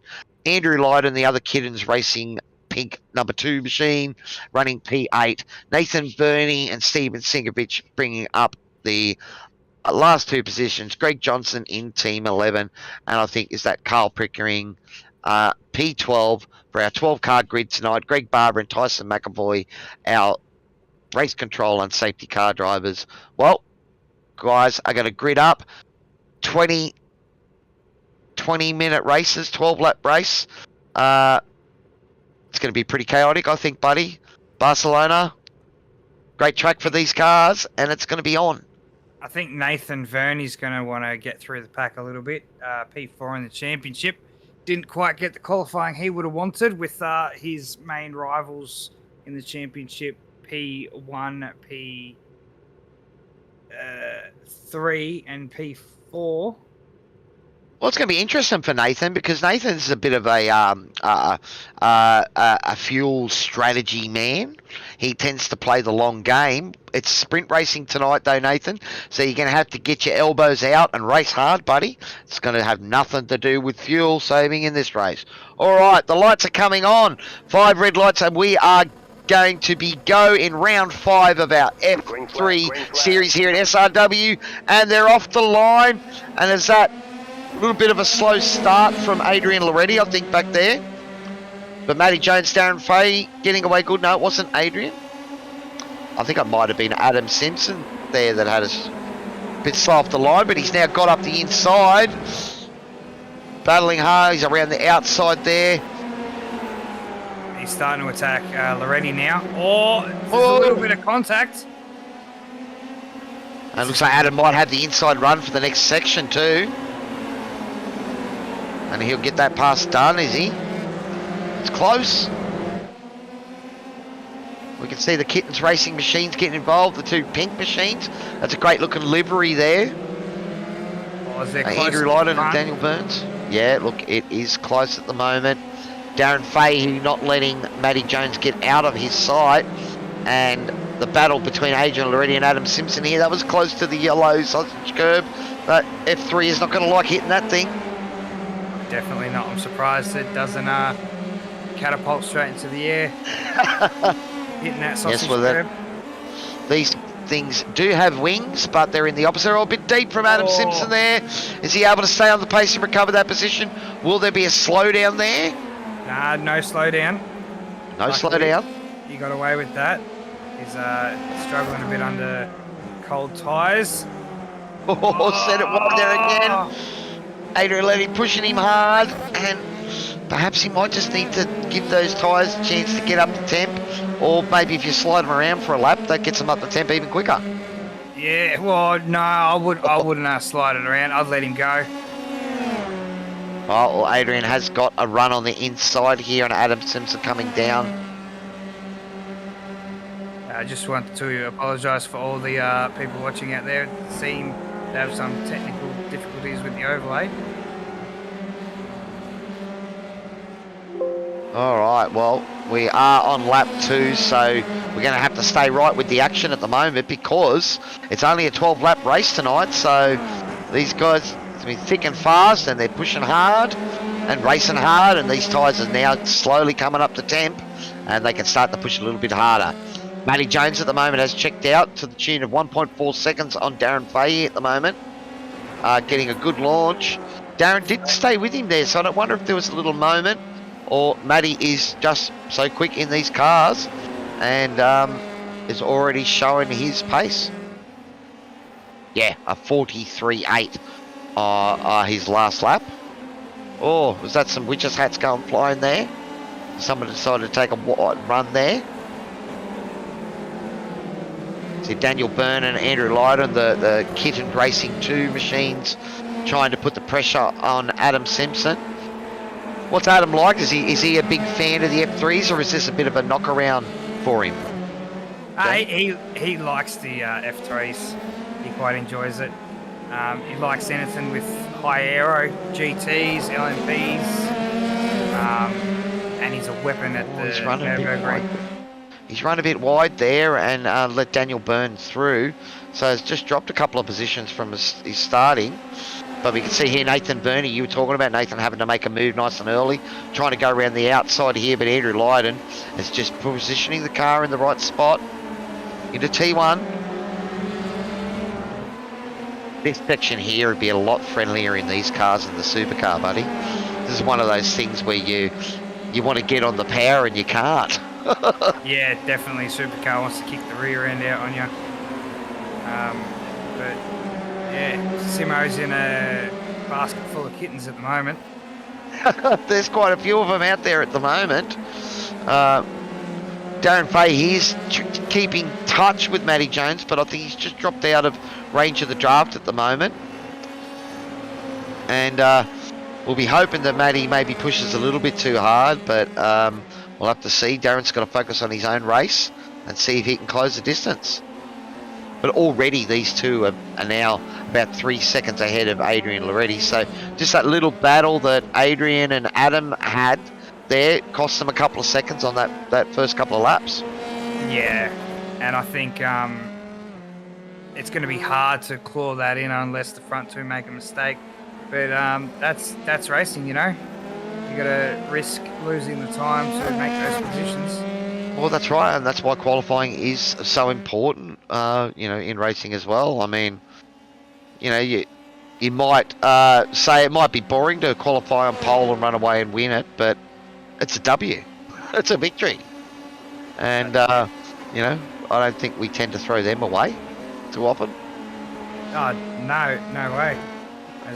So the top 5 are currently exactly where they qualified. Jones, Fahey, Loretti, Byrne and Simo. Something's happened to Wade Reynolds. Has he gone into the pit? I don't know what happened. He is in the pits. He's currently in the pits. We don't know what's happened there. That car doesn't look... He's got a little bit of... Oh, there, that wing was damaged. Yeah, okay, so front was that end front plate. wing? Yep. His end plate was bent up. Didn't notice anything wrong with it until it fixed it. It gave a new one. So, okay, yeah, it was broke. So, but unfortunately, that's put him a long way back, and it's going to be a pretty lonely race for Wade. I don't know. I don't think we have a reverse grid for race 2. Oh, we do. We do. Invert top 10. Oh. So currently Steven Sinkovic will be in the prime position if he stays where he is to start off on pole in the next race. Well, it's going to be interesting. Steve, good to see Steve in the race. I think he did try to jump into the TCRs, but maybe, I know he's got a family and all that sort of makes it a little bit hard for him to make it onto every race, so he's just happy to be able to jump in the car when he can. As Simo's attacking Byrne, turn 1. Byrne's going to keep it around the outside. Is he? Yep. Oh, Simo's got him. We have a look at that battle up front with Simpson and Byrne. Please, Mr. Toddy. There we go. Looking back with the battle. Not that we didn't want to have a look at that great SRW livery there on Stephen's car, but this is where the action is, and it's kittens pressure. Lots of pressure from the kittens. I don't know if that could ever really work in a sentence or shouldn't work in a sentence, Jamie, but it's happening on track at the moment, buddy. It definitely is, and it's bringing Andrew Lydon and Nathan Verney into this battle as well. So well, already the Adrian Loretti has gapped about 4 seconds on Adam now, so he's going to have to keep an eye behind him, but there is 4 cars all within about a second of each other, and Bradley Hudson and Greg Johnson about 5 seconds back there, so if this battle continues for much longer, they'll be jumping on the back of it as well. But a 4-car train at the moment, and awesome to watch. Oh, definitely. It's going to get real spicy in the next lap or 2, I think. We'll just see Nathan there just having a look, trying to get a flick through and maybe find another way around or get a run. Keep an eye on this shot here and see how powerful the toe is, but they're all getting the toe at the moment. I don't know if it's going to have as big an advantage as we've seen in a couple of the other circuits.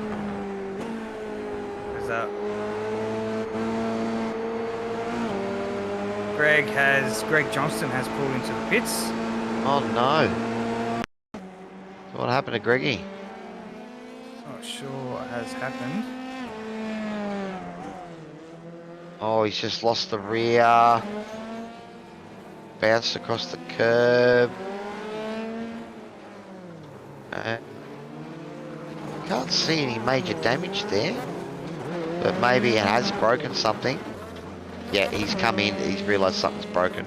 So that must be something underneath the car. Or is that sounding healthy? It didn't sound too good. That might have been the pit limiter sound though. Alright, anyway, let's go back to some live action because we do have battles out on the track at the moment. And it is Nathan Verney trying to find a way around Andrew Light of the Kittens machine. At the moment, Adam Simpson doing well. He's holding off the kitten power behind him. Darren Fahey is matching Matty Jones for speed. We get an update on their pace. See that both of them doing their best lap on the last 37.7 for Matty Jones and a 38 flat for Darren Fahey. So yeah, still keeping with him. Loretti's just done a 38.6 with Simo doing a 38.3. There you go. So it is close. We are 7 laps done now. Only 5 more laps remaining if it stays green. And at the moment, it's been the Matty Jones show out front. Checked clear and at the moment doing it easy. Just maintaining that gap. I know Darren is matching him pace-wise. But Matty's just going to keep an eye on that relative and... as long as it doesn't move too much, he'll be able to push it hard. A little bit of a lock up there. Yeah, he won't want to make too many mistakes. Darren, or as we've got Steven Sinkovich just had an off. Oh no. Steve, did we move the camera away from you and you wanted to get back on you? Because it looks like he's let Carl Pickering through there now. And Carl with that rainbow coloured car. I think he's just had a moment and caught some grass. He didn't hit anything and he's back circulating now, which is good. Yeah, that doesn't look like there's any damage on that car. So, but we do know that it's a hard car to drive, especially if it's one of those cars you don't focus on. You know, you jump in it to have a bit of a race here and there, and they're not necessarily a difficult car to drive, but they're a difficult car to drive fast. Yeah. And that's the difference, because you're just trusting the downpost so much more, and you get out there and you wonder why you're 3 seconds off the pace, and then watch one of the leaders' laps and the amount that he is trusting the car. It's just crazy. There was a good battle going on here. Stephen trying to get back at Carl. Looks like he's made the car stick around the inside there, and they're going to be battling down the straight. No tow here, plenty of room in between them. Well, we'll see if Stephen can get this job done down into T1. As he pulls out of it. Broke a little bit earlier there, but he's... Oh, a little wiggle there. That cost him there too. So... But it's a good battle we've got here, battling for P9 at the moment. So it's not always about the battles up front. I know myself, it's about the battles I can get involved in. And... enjoy and go wheel to wheel with my mates and having a bit of a laugh about it afterwards. Definitely. As Fahey is still sticking with Matty Jones. This isn't over. John. Sorry, go buddy. The gap is 1.8 seconds and it's been that gap for about 3 laps now. Okay. Just reading the comments there, John Day, one of our teammates, saying kittens looking to eat fish, apparently. Isn't a piranhas the alpha predator, not the kittens? Maybe not tonight. Oh no, Carl Pickering's gone around. That's given the spot back to Stephen. He actually did pretty well not to hit Carl then. That could have hurt the car quite significantly. Let's move forward to the battle for P5. Looks like Daniel Byrne starting to put a bit of pressure on his teammate. Or I think that might have been Andrew that actually got past Daniel. So yeah, Andrew's gotten through on Daniel and now going to work on catching up to Simo. We'll have to see. It looks like sort of Daniel's just falling a bit of the wayside. He might have chewed up a little bit too much of those tyres. Though we do know that the tyres normally last a goodly distance in these cars. But, you know, same in the V8 supercar. The tyres might last okay, but they tend to lose performance really quickly. So, one of those things, you can still chew them up even when you're driving a big fat open wheeler. Oh, definitely. It's all about how you look after them and where you push. And these boys are pushing pretty hard by the looks of it. Oh, just listening to the throttle trace then, and you know, I'm just thinking, you know, wow, it's completely different to Sunday in the V8 supercar when they're still accelerating into the apex back there. in the V8, you're on the brakes and trying to coast it in. Yeah, well, a ton and a half versus, well, these are less than a ton, maybe. Yep, and Very light. carbon fibre and all wing, and you know, I know Scotty Rankin was, you know, Scotty, a shout out to you, buddy. I know you're a little bit under the weather and not available for the comps tonight, but I was going to have a chat to you and ask you, Scotty actually got a Formula Ford drive on the weekend for real out at, where was he, out at Winton, I think it was. Oh no, it was out, oh god, he's up here, Scotty. I think it might have been Ipswich. So, but had a drive in the real car and had a blast, he said.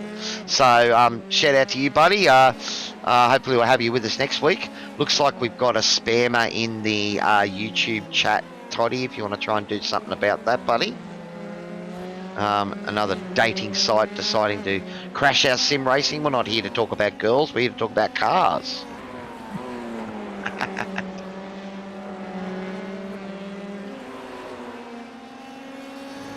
Alright, so on board, we're having a look at Andrew Lydon here. We are on lap 10 now of this 12-lap motor race. Yeah, we're having issues, Barb Slider, with the timing overlay. Something's happening with SDK. It's been pretty good tonight, and now just deciding to be a little bit temperamental. So Toddy is on it. We'll hopefully get all that stuff sorted to you guys.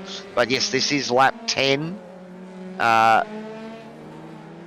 And that gap up front, Matty Jones has just gone across the line with 38 flat. Darren Fay 37.9. So there's still nothing in it between those two guys up front. But Matty has just maintained that gap of just over 2 seconds to Darren, and seems to be managing it nicely. Already doing a 38.5. Simpson a 38.9. Lydon a 38.5. 38.8. Yeah, they're all doing similar pace, which is good. Well, you'd be happy that Andrew doesn't seem to be able to taking any time out of out of Adam at the moment.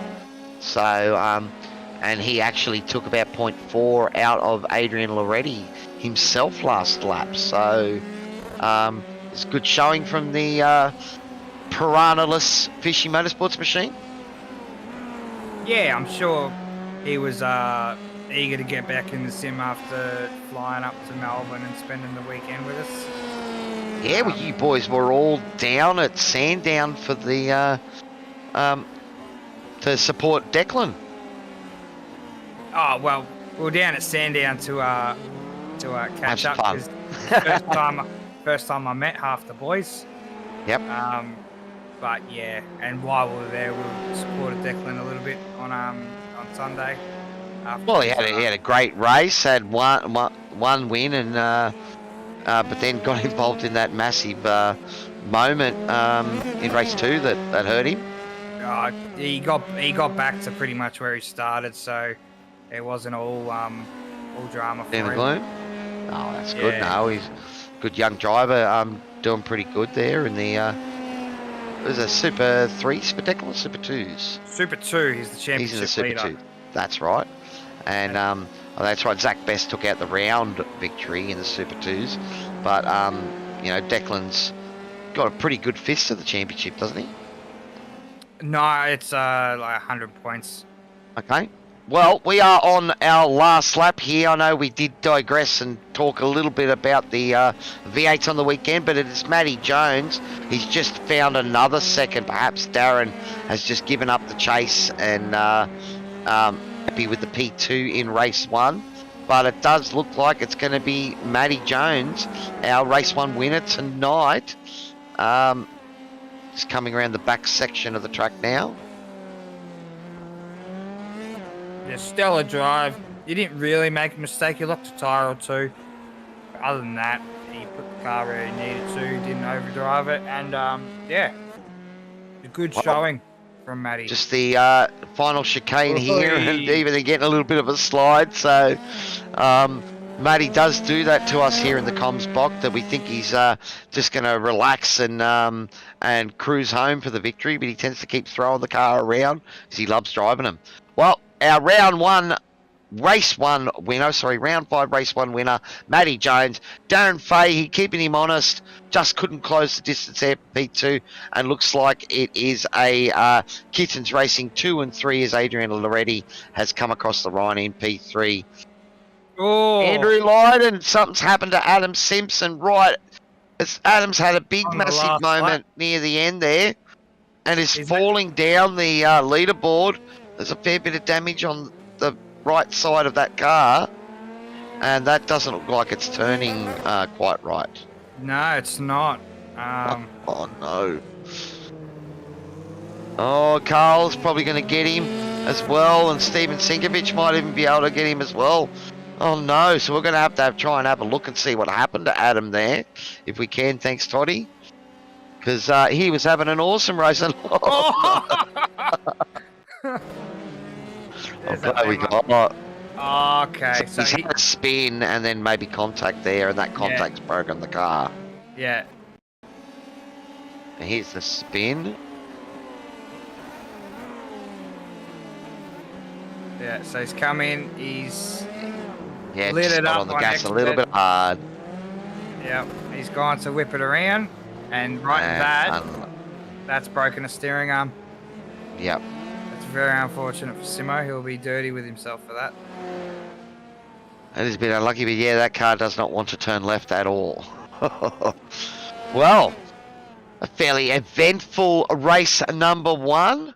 Can we bring up the results of our first race for the F3s here, round 5? Again, all brought to you big thanks to DSL Welding Services, Pagnian Advanced Simulations, Dragon RC, the promo department. I think that's the first F3 race in a while where we actually haven't seen the promo department safety car. Jamie? Yeah, it's no, pretty clean, and lucky that Adam did that on the last lap. Well, it is lucky and it's unlucky as well, because he was running P4 when that moment happened. As you said, probably going to be a little bit dirty with himself. And it hurts even more when there's no one else to blame but yourself, doesn't it? It does, yeah. So Awesome. Yeah. So we are I think we're in the warm-up period here, are we? Yep, the warm-up for 5-minute warm-up period. Just give everyone a chance to go and take a little breather, stretch the legs before they jump back on and smash straight into race number 2. So actually, okay, so it is a 40-minute race number 2. 25 lap with a inverted top 10. So that's why we couldn't see that before, I think, because they set it up as the heat racing again. So the results for the last race was Matty Jones took the win. Darren Fahey P2 kept him honest. Adrian Loretti P3. They are the top 3 in the championship now, I believe, excluding Nathan Verney, will be right in the mix. Andrew Lydon was P4. Daniel Byrne P5. Bradley Hudson P6. Nathan Verney moved up 2 spots from where he started. Steven Sinkovich also gained 2. He finished in 8th position. Carl Pickering P9. Wade Reynolds P10. Simo got home in P11 after that unfortunate incident. Misses out on the invert to jump to the front. Greg Johnston P12. Yes, well, an eventful race for some of the drivers out there. Again, it does seem that the mid pack is starting to get a bit more of a handle on how they need to drive these cars. As the season has gone on, we're seeing sort of less of those self spins. But even someone with Adam's caliber in the sim world can get it wrong. Just seems to be the nature of these machines sometimes. Yeah, definitely. And as you said before, Cowie, they're not an easy car to drive. Well, they're not an easy car to drive fast to find speed out of them. So you can drive them around and that, but it's when you start pushing the limits and really sort of going, okay, can the car do this? And then you find it does it. And you're like, oh, wow. All right, so next time I'll do the same thing. And what happens is you incrementally have been increasing the speed that you've took that corner for the last 5 laps, and then on lap 6 you take it too hard, lose it. That's how the way that seems to work for me. I know I had those same issues in the SR8 Radical, where it's all about trusting the grip, and I trust it to the point that it comes back and bites me. Yep, that happens. Wow. In practice, it's one thing. I think practice is all about those spots trying to find your limits. In the race, though, the problem is you tend to light up your tyres and then they want to misbehave for the next half a lap. So it sort of compounds the problem. Yeah, and it's a real trick in racing to understand that if you cook the tyres, defending probably isn't your best option. Yep. You just settle the car down, let the tyres cool off before starting to attack again. That's something even I struggled with last week. The heat of the moment, is it? Yeah, last week in a race for East Coast around Sandown, I had a moment. I lit up the rear tyres. I was running P2, trying to defend off a pro driver, and looped it by myself because I didn't cool the tyres off. I should have just let him go and stuck in the toe. But, it's these little tricks that, in theory, you should follow to put yourself in a better position. Well, as you said, it's all maybe about having a bit of a cool head when you're under the pump and that. And I mean, although we are talking about virtual motor racing here, still, the safety car is deciding to take out one of the Sinkoviches there. So maybe there was a bit of chatter going, through the helmet, the window there, buddy. But yeah, look, it's one of those things, we tend to put a fair bit of money into our sim racing hobby, so I think we're entitled to take it serious from time to time, aren't we? Oh, definitely. And we've seen, and it's been proven that it's a great tool for the real world racers out there as well. I think just about everyone of any salt these days in the racing game has a simulator at home to learn tracks, or simulator at the workplace, and it's all about sort of getting in there. All right, well, we have the cars gridding up for race number 2, reverse grid. This is a 25-lap race, 40-minute race, and that has put Wade Reynolds, who finished P10. He is in P1 in this reverse grid. Carl Pickering P2, Steven Sinkovich P3, Nathan Verney P4. Just waiting for Nathan to join the grid. Is something going to happen here? Has Nathan missed the grid, has he? Oh no, something's happened to Nathan Verney. I think he's missed the start. All right, well, we are away. And it is Wade Reynolds, Carl Pickering, Steven Sinkovich. We've got the Kittens Racing Boys. The pink machine's already in amongst the thick of it. We'll have to keep an eye out and see if Nathan maybe could start from the pit lane here. Is that Adrian Loretti making a nice move up the inside for P5? Matty Jones trying to get through as well. And we can see there those guys really taking that tight line through there. And I know that's where I'd try and position the car on lap 1. Do you agree, Jamie? Yeah, definitely. As Nathan Verney just dropped out due to packet loss.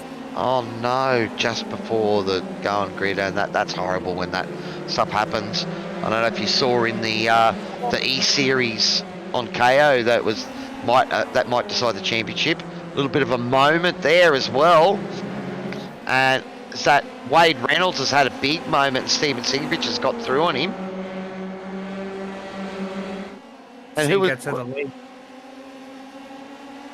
And was that Carl Pickering? Something happened to Carl Pickering as well, because he's now back in P6. So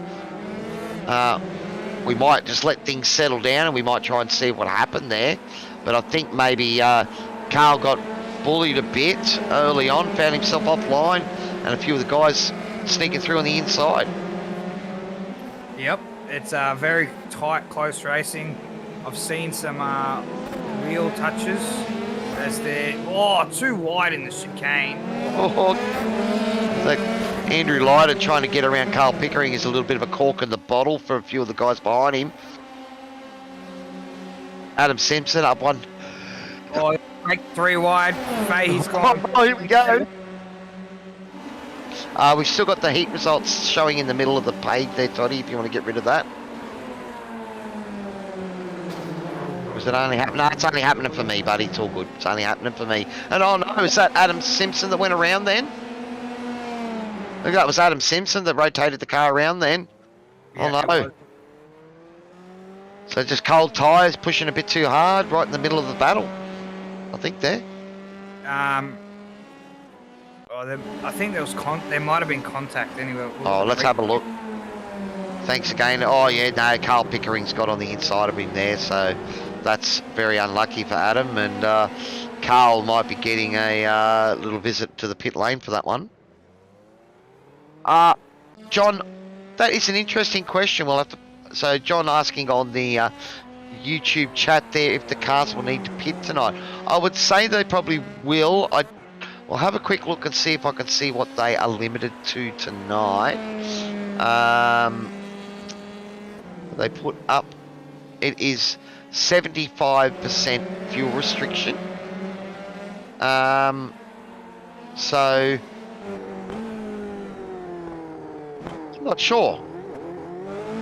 It's possible that a fuel save might get you home, but at the moment, Steven Singovich running P1, and he'd be loving this. Is that Wade Reynolds trying to make a move up the inside?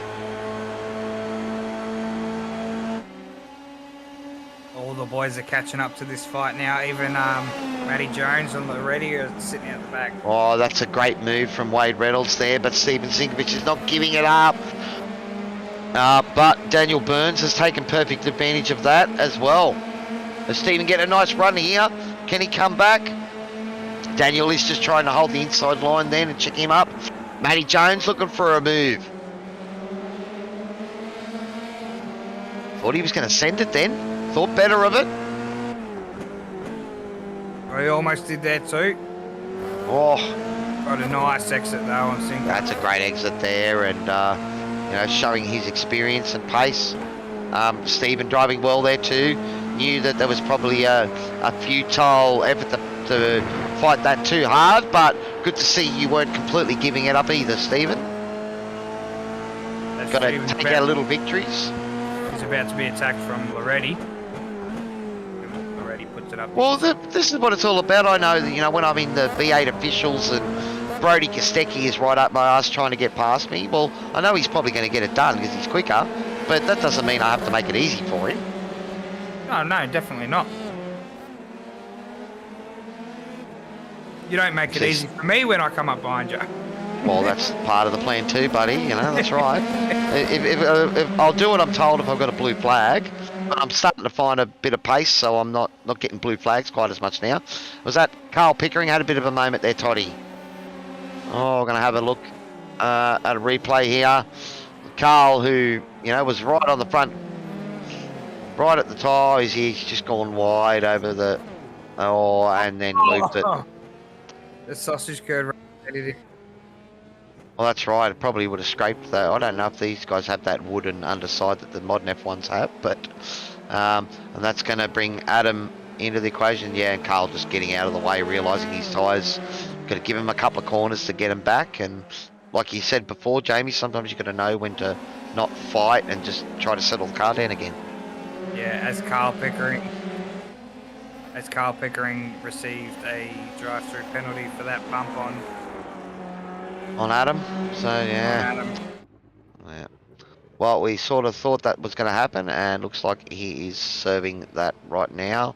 That's right, he was going to stop, but he remembered it's a drive-through penalty, not a stop and go. All right, well, it is hiding up at the front. Looks like Matty Jones is now inside a second on Wade Reynolds. Daniel Byrne right with him. Adrian Loretti right with him as well. So, got a nice little train of cars building up here. Looks like Darren Fahey got the job done on Steven Sinkovic as well. But Steven is holding his own, trying to stay on the battle, on the back of this pack. I think it's sort of one of those... Well, I think it's one of those cars that, you know, the guys that are really fast in it, that divide starts to show. Yeah, but like they're all sticking with each other, so the pace is there. Wade Reynolds is doing an awesome job. He's driving awesome at the moment, still doing 38.5 on his last lap. Out front there, Matty Jones is slowly closing in on him. But Daniel Byrne is keeping Matty honest behind him too. So, yeah, well, Wade having a great run so far. And on another one of Chef Toddy's favourite shots here, looking back over the rear wheel and watching the battle behind. It's great to see. Even Stevens almost in this mix. He's a few seconds off. 4.5 seconds off the lead, but you know, he hasn't fallen off much. We're already 5 laps in, almost 6 laps in. That's right. Look, it's you know, it's good pace, and we do know that, you know, a few of these guys are quite quick. I mean, the Kittens Racing boys have sort of come in and you know, flooded the F3s, and they're showing great pace. And you know, Matty Jones was driving the SR8 Radical last year, and when the Radical changed nights, I think Wednesday must have been his night he could race, so he's jumped over to the F3s, and his skills have translated really well over there. All of that nice and deep from Andrew Lydon there. Matty Jones has got a run. He's got a run. Yep, battle for the lead. Matty Jones got a run, looking to go on the inside here. Position the car right in the perfect spot there, and there's pretty much nothing that Wade could do about that. It's all about now, see if he can show his pace and stay with Matty, who's come through from P10 back to the front of the field. Yeah, maybe Wade can argue it a little bit. Well, it's not over yet, and he's staying with him. But look, it's one of those things. The reverse grid starts, you know, are sometimes considered a bit of a novelty. Maybe sometimes it can be a bit chaotic. But the F3s, I think last season had 3 times the number of safety cars compared to any other series. I think it had more safety cars last season than all of the other series combined. And yet, sprint racing tonight, we're still going. What happened to Steven? Big off there.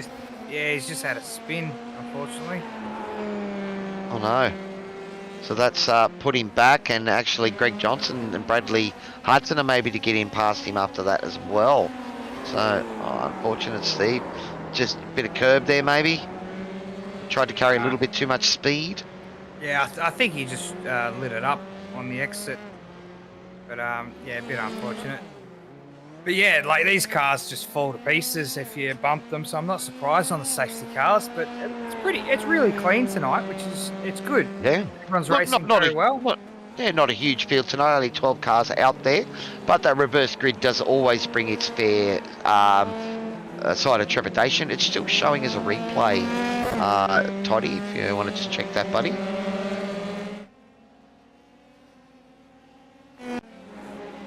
Okay, there we are. We are back live. Looks like we've lost the top of the timing tower again. Now, Daniel Burns now closing on the back of Wade Reynolds. So the battle is back for P2 at the moment.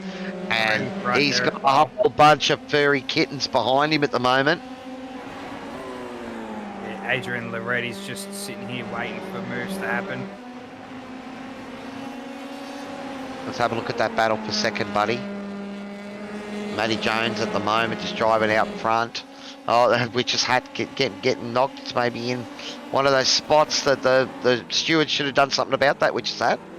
But here, there is kittens galore chasing down Wade Reynolds, who's doing a great job, still holding on to P2. Having a great race, starting on pole and still up front battling with the fast guys. He'd be loving it. And it's a different perspective sitting on board these cars around Barcelona here, or Catalunya, because the V8s, we tend to eat a few more curbs than these cars will even think about eating them. Yeah, you don't want to damage the floor in these cars. The V8s, you can kind of just jump the curb, and as long as it doesn't damage the front splitter, you're right. Be interested to hear how much he stays in the gas there. So he sort of held, what, about half throttle maybe through a part of that, but, you know, in the V8 you're getting almost completely out of it, coasting at points. Yeah, it's definitely different two driving styles. I can hear a lot of feathering of the throttle. It'll be interesting to see if they do have to pit this race. At 25 laps. Thanks, DP. Glad you're having fun, buddy. No, it's been awesome. I am missing my partner in crime, Scotty Rankin, who's a bit under the weather tonight. But I've picked up a decent offsider in Jamie, the bus driver Dyke. You did you told me last season where you got the bus driver nickname was from one of your first setups, wasn't it? Your first sim setup? Yep. It looked like the steering wheel was on an angle that looked like a bus wheel. There you go, and it's stuck ever since. So the only piranha bus driver in existence. Yep. And that would be courtesy of, it was either Coleman or Delaney before I joined the team. And as I said before, the Kittens Racing boys have got a couple of new paints, those pink paints on Andrew Lydon's and Daniel Burns' cars. And another quick shout out to Daniel, he's got a YouTube channel called Driver808. So if you want to go and give the Kittens boys some support and Daniel a bit of support, you can jump out there. Again, thanks also to our major sponsor, DSL Welding Services. Awesome to have the Girl and family all a part of our racing, not just their sponsorship support, but their involvement in all of our leagues and racing in the TCRs tonight, even though it didn't quite go their way. Also, Pagnian Advanced Simulations. It's awesome to have them on board. They've got a great deal on the next level racing gear at the moment. There's a discount code you can get. Just go to our simracingworld.com.au website and find all the links there to our partner programs. We've also got Dragon RC, continued support for them, which is awesome to have. And the promo department safety car. We only got to see it there in the warm-up when Tyson decided to take out Steven Sinkovich, who's just had another little spin there, getting on the gas hard. So you can see Steven's still trying hard there, man. He's pushing hard. And finding the limits, just unfortunately going a little bit past them at the moment. Yeah, it's yeah, he had a few spins and is just like Simo. It happens. The car's really hard to drive, and yeah, not everyone likes the new tyre model. Okay, so it is the new tyre model for the F3s. That seems to be the thing. So, did you know what they changed, or the model itself, all the open wheelers and GT cars got a new tyre model. It's been around for a while, the tyre model, but it's one that to a lot of guys they don't like. So what seems to be the problem? Just is it the consistency of grip, or the way they fall away, or it's just the reaction of the car more than? I think it's the consistency of the grip. Like they start off as if they're like ice cold, but you can overheat them in a split second without knocking a wheel. And it's difficult to read what the tyre's doing before it does it. With a supercar, you can put it into a corner and exit a corner, and you can kind of feel what the tyre's doing early on, and it's kind of it's foreseeable. Well, that's sort of one of those issues that I sort of was finding with sort of the GT cars and these open wheelers and even the SR8 myself, is that I sort of couldn't seem to find where I was near the edge of grip, whereas in the V8 supercar you sort of it starts to let you know it's going, so you get a chance to catch it. And I thought that was just me making an excuse why I can't drive a GT car, but it's great to hear there's actually might be a bit of truth to it. Nah, it's definitely a style that suits supercar well, and actually the Radical does it as well. It's just for a lot briefer moment. Yep. And probably a lot harder to catch. Because I do know, in the supercar too, there's a lot of times where, you can actually drop it and it sits the rear down and gives you grip. Whereas all you do is light it up in these things, trying to do that. Loretti is all over Wade now. That battle for P2 at the moment. Wade doing a great result here. He looks like he's been unable to keep up with Matty Jones, but he is driving an awesome race here and just concentrating, looking ahead. But Adrian Loretti is coming hard, and there's a couple other furry kittens behind him as well that are pushing hard too. So, but you can't call Wade a cork in the bottle because he's still holding that distance at the moment. Yep, he's doing a remarkable job, and I'll be very, very happy and impressed if he finishes P2. He's doing remarkable against P2 in the championship. Well, that's it, and I mean, he is showing his own out here. I mean, the reverse grid has put him up the front, so that always helps a little, but he is battling with the front runners at the moment, and he's not making them easy for him. Adrian looking to go up the inside into T1, and Wade just giving him a healthy bit of room there. Oh, he's a little bit of a tank slapper there, but he caught that, buddy. And unfortunately, he's under threat from Fahey. And Daniel Byrne is back there as well, but he's trying to hold that inside run. Positioning the car well at the moment. And you can see Darren there pushing a little bit wide and almost opened the door for Daniel behind him. So, although they are kitten racing machines, they are different colours, different teams, and they're battling hard, I believe, talking to the boys last week. And Darren, that there's no team orders amongst them. It's all about getting together, having some fun.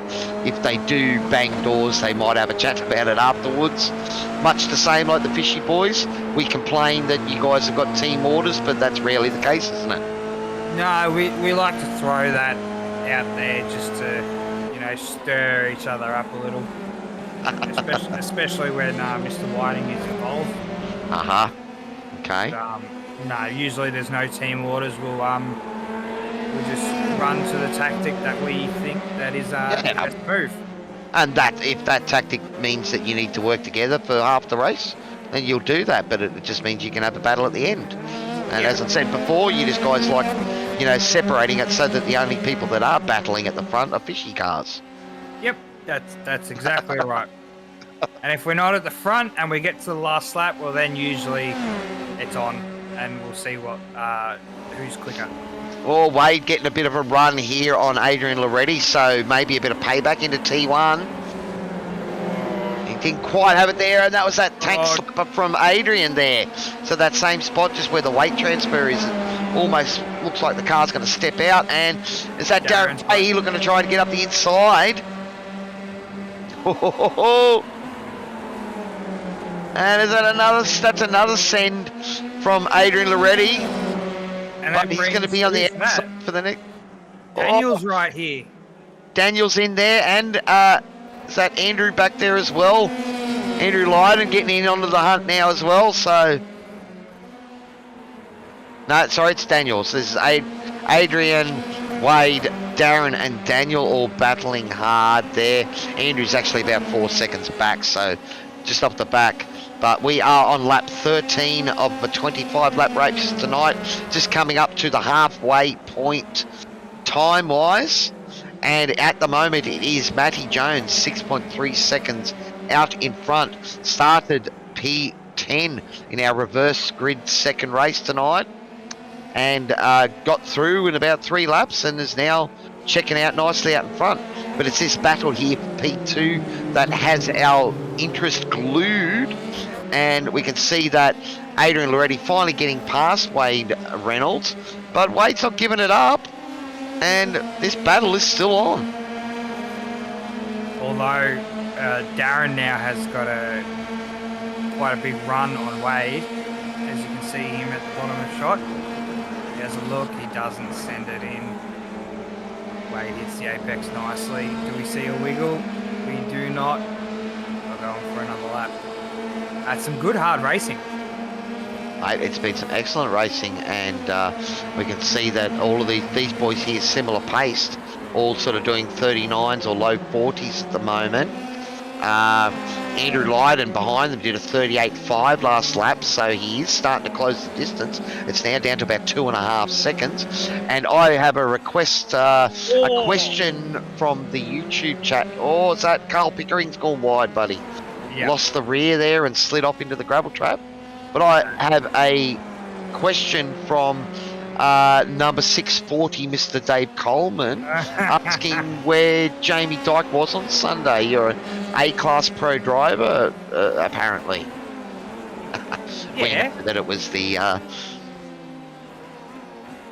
well, we know it was the quali round that caught you out for SRW. Oh yeah, the heat sessions. So with heat racing, yeah, the sessions. You've got to register. Yeah, you got to register before your qualifying starts. Wade Reynolds had a little bit of an off track there, so that's cost him. Oh no! So looks like it's just so he's just gone a bit deep. That's a pretty good recovery in the end. And there and well, I think he sort of went to come back in and then saw Daniel's car there and didn't want to cause contact, so ended up on the grass. But that's a bit unlucky, Wade. We know you're having a great battle there, and I hope you've been enjoying it. But we can now see the Kittens machines battle as Darren Fahey is closing into about just inside a second on Adrian Loretti now. Adrian can't use the excuse of his new pedals. Last week he got new pedals. You know, had a pretty good result with them, but didn't make it to the podium, and so I didn't get to actually talk to him about it. He's had a week on pedals. That's long enough, isn't it? No, not really. Depends what pedals he got. Okay, so Dave also just saying the timing tower is still not coming up at all, Toddy. He's aware of it. He's trying everything.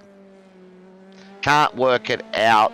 So we will call out the top 10 for you guys. So at the moment, it is Matty Jones with a 7.7 second advantage over Adrian Loretti in P2. Darren Fahey, his teammate, less than half a second behind Adrian, and that battle is on. So we better keep an eye on that one for P2, Toddy.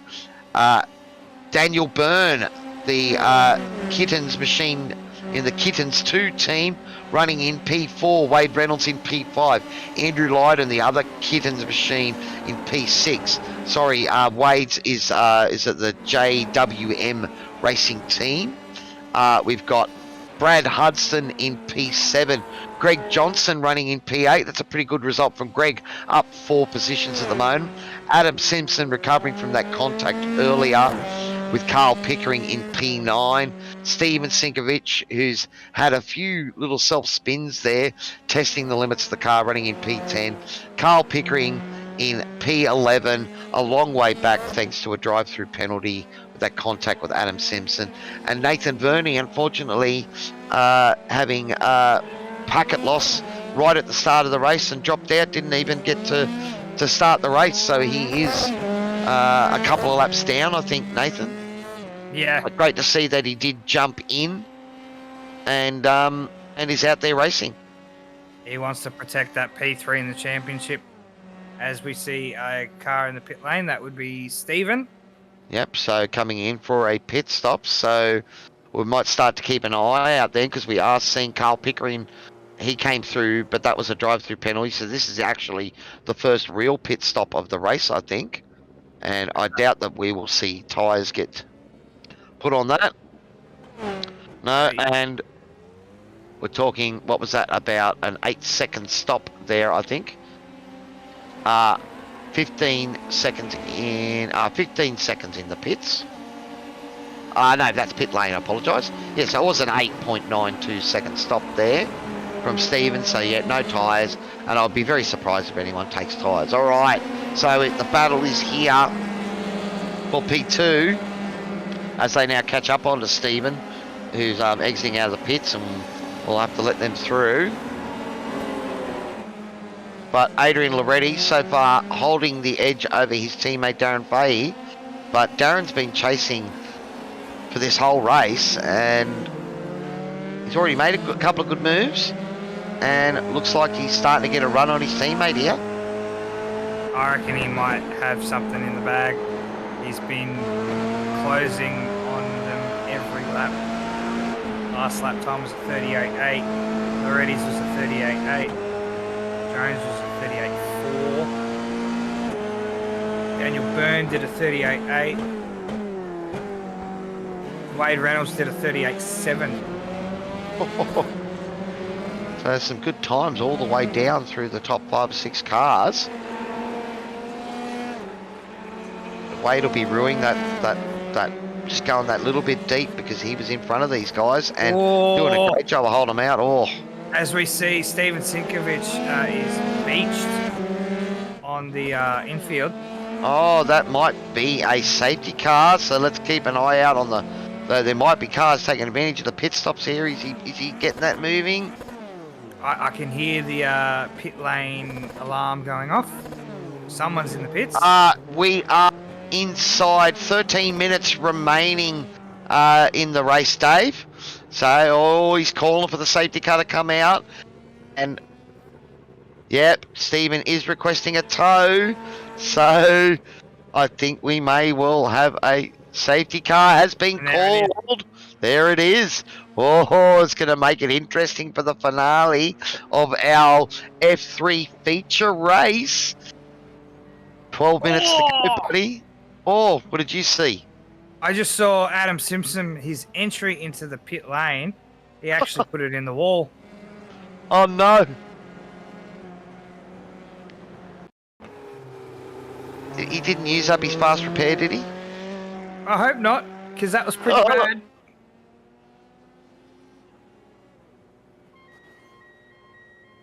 Oh, he might have got away with that, mate. He might have got away with that. That's right, he did fix it earlier, because remember, his wing was a bit damaged. Alright, well. Yeah, I think that might have just been tyres. It might have been one of those sprint car moments. We have them in the sprint cars on a Tuesday night where you slap the walls and, you know, sometimes it works fine. And other times you end up flicking over the fence. So Matty Jones is in the pits, Adrian Loretti's in the pits, Daniel Burns in the pits, Wade Reynolds, Andrew Lydon, Bradley Hudson, all in the pits.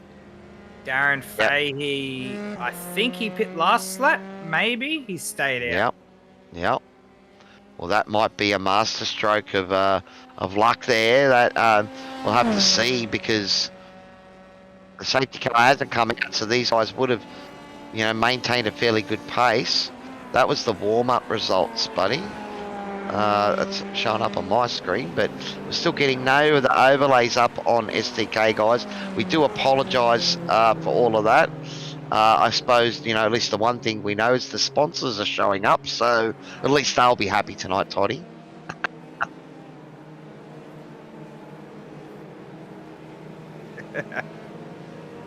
Oh, Toddy's just come. Oh, well, buddy. It is what it is, but we will call it out. So at the moment, it is Matty Jones, Darren Fahey, Adrian Loretti, Daniel Byrne, Wade Reynolds, Andrew Lydon, Brad Hudson, Greg Johnson, Adam Simpson, Carl Pickering, Stephen Singovich, and Nathan Verney. That is the order. And it's going to be a red-hot battle right into the end. This car's getting bunched up. Tyres cool down a little bit. Do you think they cool down enough that there'll be a problem on lap 1? Yep, definitely. And they're not fresh anymore. We do know that at these longer style races, the tyres do tend to... something's happened to the... Toddy, you all good? So Like something's paused, buddy. We've lost the feed. Darren Fahey actually jumped There we Loretti. go. We're back and running. Fahey jumps Loretti in that pit stop cycle Yeah. on the undercut. And, safety car come out at the right time for Darren. Mind you, we think he would have got that job done anyway, but now he gets to take the battle to Matty Jones, and we'll see if anyone can get in front and maybe put the brakes on Matty Jones and the Precision Performance Shop Racing machine. As the safety car is coming in this lap. We have about 8 minutes of the race remaining, guys. So it's going to be an action-packed finale to our feature race tonight. We started it all off with the TCRs at Fuji Speedway, and that was an awesome result where the race did not get decided until the last lap. And we've done the F3s with the first 20-minute race here taken out by Matty Jones. He's at the front of our feature race, race number 2, and we are about to go green. So I'd say he's probably going to keep them fairly banked up for a while. Don't want to give him a big run. Oh no, he's gone straight away. Is that a bit surprising for you? No, not in these cars. It's a bit surprising that he's not weaving a little though. I thought the draft would be very much applying. Look at this, Darren Fahey, he has read the jump and got a great run. Bit of draft. Can he get the job done around the outside as Matty Jones goes to defend? On the inside, no, he's going for the switch. No, slots in behind. Well, Darren would be thinking he's got to get this move done as soon as he can, because given any time, Matty has shown a propensity to check out and run away with things. And there's only 5 laps to go once this lap ends. Well, that's right. Adrian Loretti in P3 at the moment. Daniel Byrne P4. Wade Reynolds still having a great run there. Wade running in P5 and staying about half a second off Daniel at the moment. So he is still well and truly in the hunt. But the focus is on our leaders at the moment. Matty Jones, the fast man that he is, has been putting out hot laps up in the Discord for the boys, showing them how he tackles each of the tracks in the F3s each week, and that's great to see. And we can see the kitten racing machine of Darren Fahey not willing to let him get away. He's hot on the tail.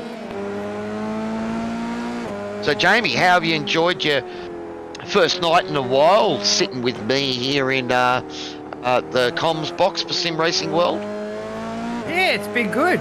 Yeah, it has been a while. I think the last time we called a race together would have been I think it was a V8s in season 1 at Brands Hatch, I think. Oh yeah, Brands Hatch. Yep. That's another one of those tracks that I love racing at and talking about. So I quite enjoyed myself that night.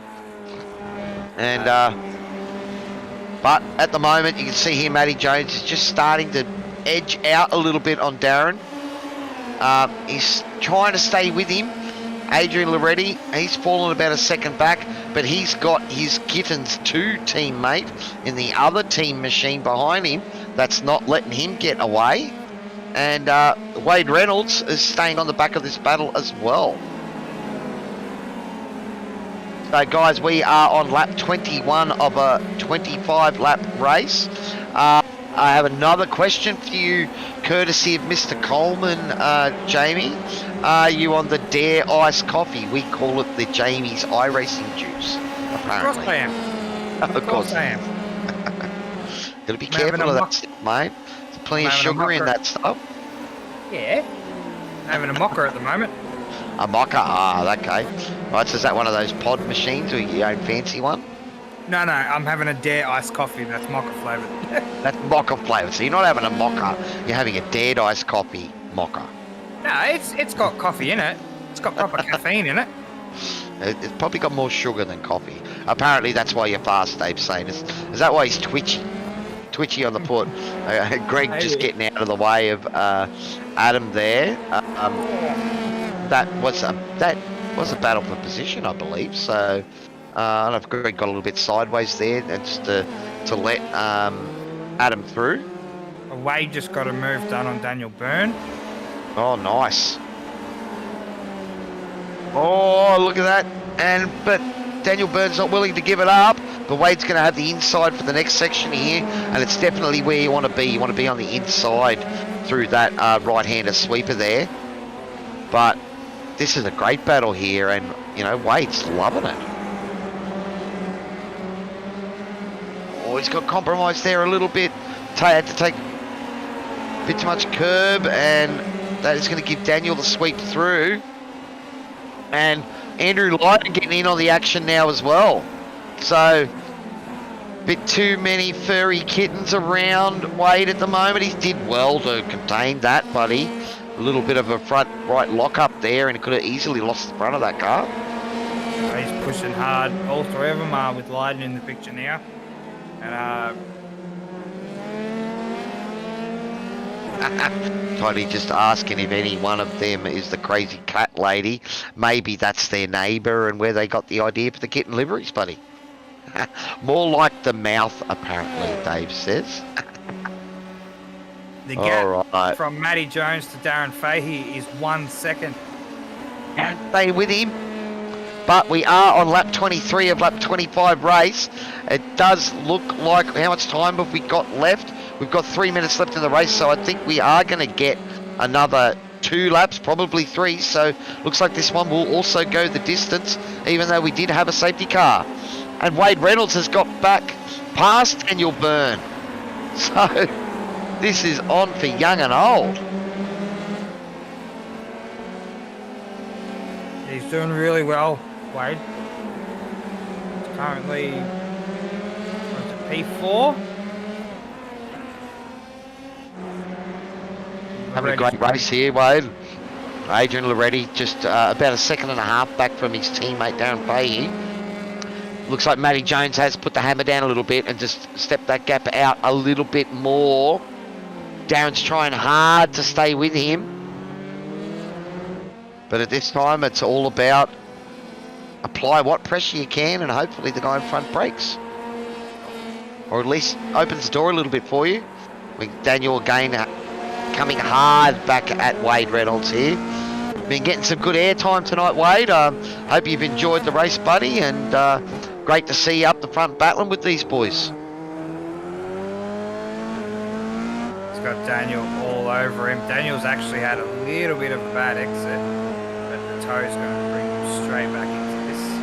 Well, you just saw that then on looking on the back of Andrew Lyden, and that is bringing Brad Hudson is starting to close in on that battle as well. So it is, as we've said plenty of times before, once you get cars battling on track, it tends to slow both of you down and bunch the guys up behind you start to, you know, get a chance to join the fun. Oh, definitely. But it's great viewing. This battling is really good. Wade's done awesome. Daniel's doing awesome. Even Loretti and Fahey from where they came, you know, doing really well with all the battles early and the pace.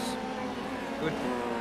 Well, as things stand, this is pretty much the same standing we had in race 1, Jamie. Whoa! Wade had a little moment. He's caught it well though, and they'll be coming around. Defending. He's gone to the inside there just to hold that. And well, can he? Oh. And he's got that done around the outside. Looks like he's been compromised on the inside. And Andrew Lydon trying to get in on the action as well.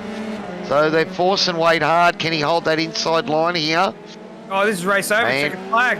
it is last race, so we ended up a lap short, have we? Or we're on the chicken? Yep. No? Yep. No, Matty check Jones flag. has crossed the line to win our feature here tonight in the F3s. Darren Fahey finishing P2. Adrian Loretti P3. Daniel Byrne has held off, and looks like Andrew Lydon has got P5 on Wade Reynolds right at the line there. Brad Hudson coming over in P7. Greg Johnson just crossing the line there in P8 now.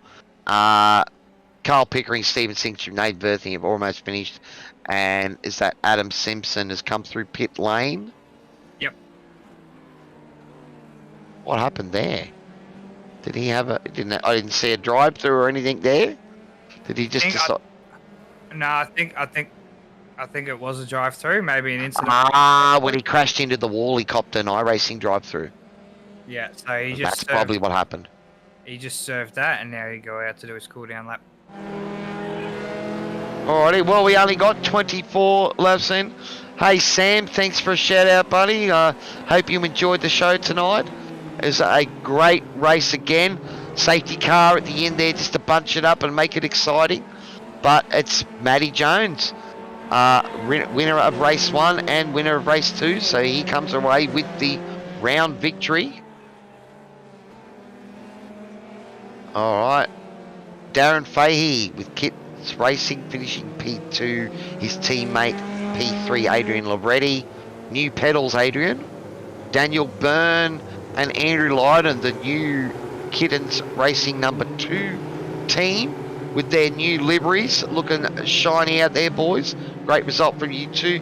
And Wade Reynolds, P6. Wade, you had an awesome battle up the front there, buddy.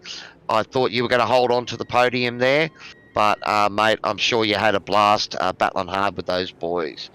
Bradley Hudson finishing in P7, Greg Johnson P8, Adam Simpson, your Fishy Motorsports machine out there in P9, a bit of a night to forget for Adam, and Carl Pickering bringing out the top 10, who got involved in a couple of things, finishing a lap down. Steven Sinkovich ending up beaching it on the sand there and bringing out that safety car, finishing in P11. Nathan Verney, unfortunately, was 4 laps down, had internet issues right at the start of the race and missed the start. So that is unlucky for Nathan, but at least he will still bring home some points.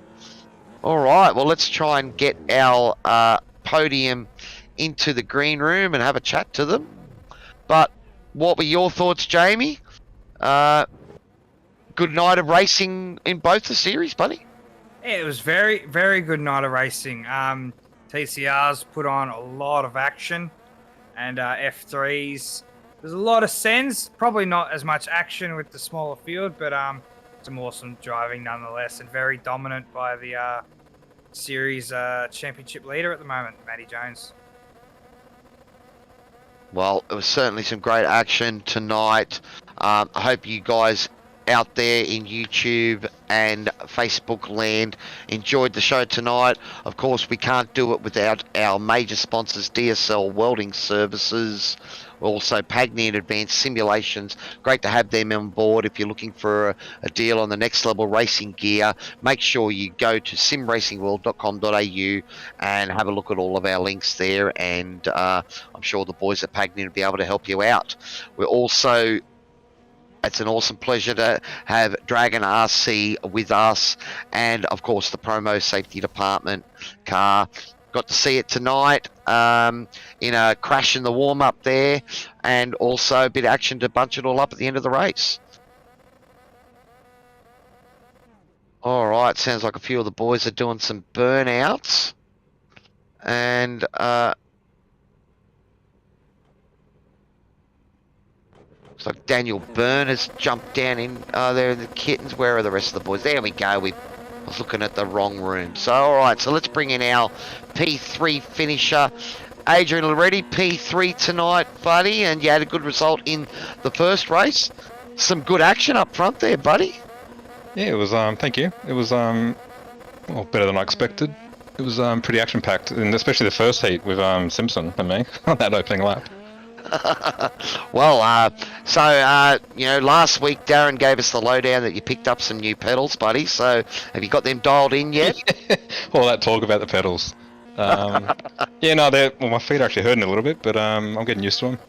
Well, that's good to hear. But Barcelona, it's a bit of a favourite for us V8 Supercar drivers. What do the F3 guys think of it? Yeah, well, I just purchased it a few days ago. I practiced it a little bit yesterday and a little bit today. And I sort of got better as the race went on. But no, I enjoyed it. There was a few corners I couldn't get right, but I enjoyed it. Well, it seems to be sort of one of those places where you sort of, you know, one driving style sort of won't work. You've got to adapt yourself, and there's those long sort of radius sweepers. They tend to put a lot of a strain on the car, and then we saw in several places, you know, if you got the car turned in and pointed, you could get an amazing exit, and it just enabled some great passing tonight. Oh, massively. But to get it right is very, very fine line. Well, you had your teammate there battling with him, and he got you in the pit stop. Did the safety car just come out at the wrong time? Nah, he was quick. He was quicker than me, regardless. So I reckon, even if we kept going, he would have got by on the next lap or so. I wouldn't have put up a fight. Oh, come on, buddy. We want to see the kid boys fighting out there. Oh, I kept him behind me as much as I could. Yeah, that's it. It was one of my favourite Whitesnake songs, that one. Kitten's Got Claws. But no, it's awesome. We noticed that the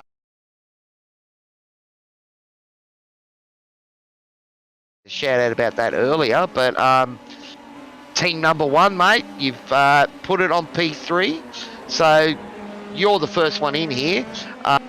What we'll do is we'll drag Darren down here now. I think I've just dragged you in as well, Darren, because I was about to give Adrian the call to talk about the sponsors, and I thought I might let you two fight for it. But you were fighting out there on track, and that was a great battle you were having with Wade Reynolds there for quite a while early on in that race too. Yeah, he was.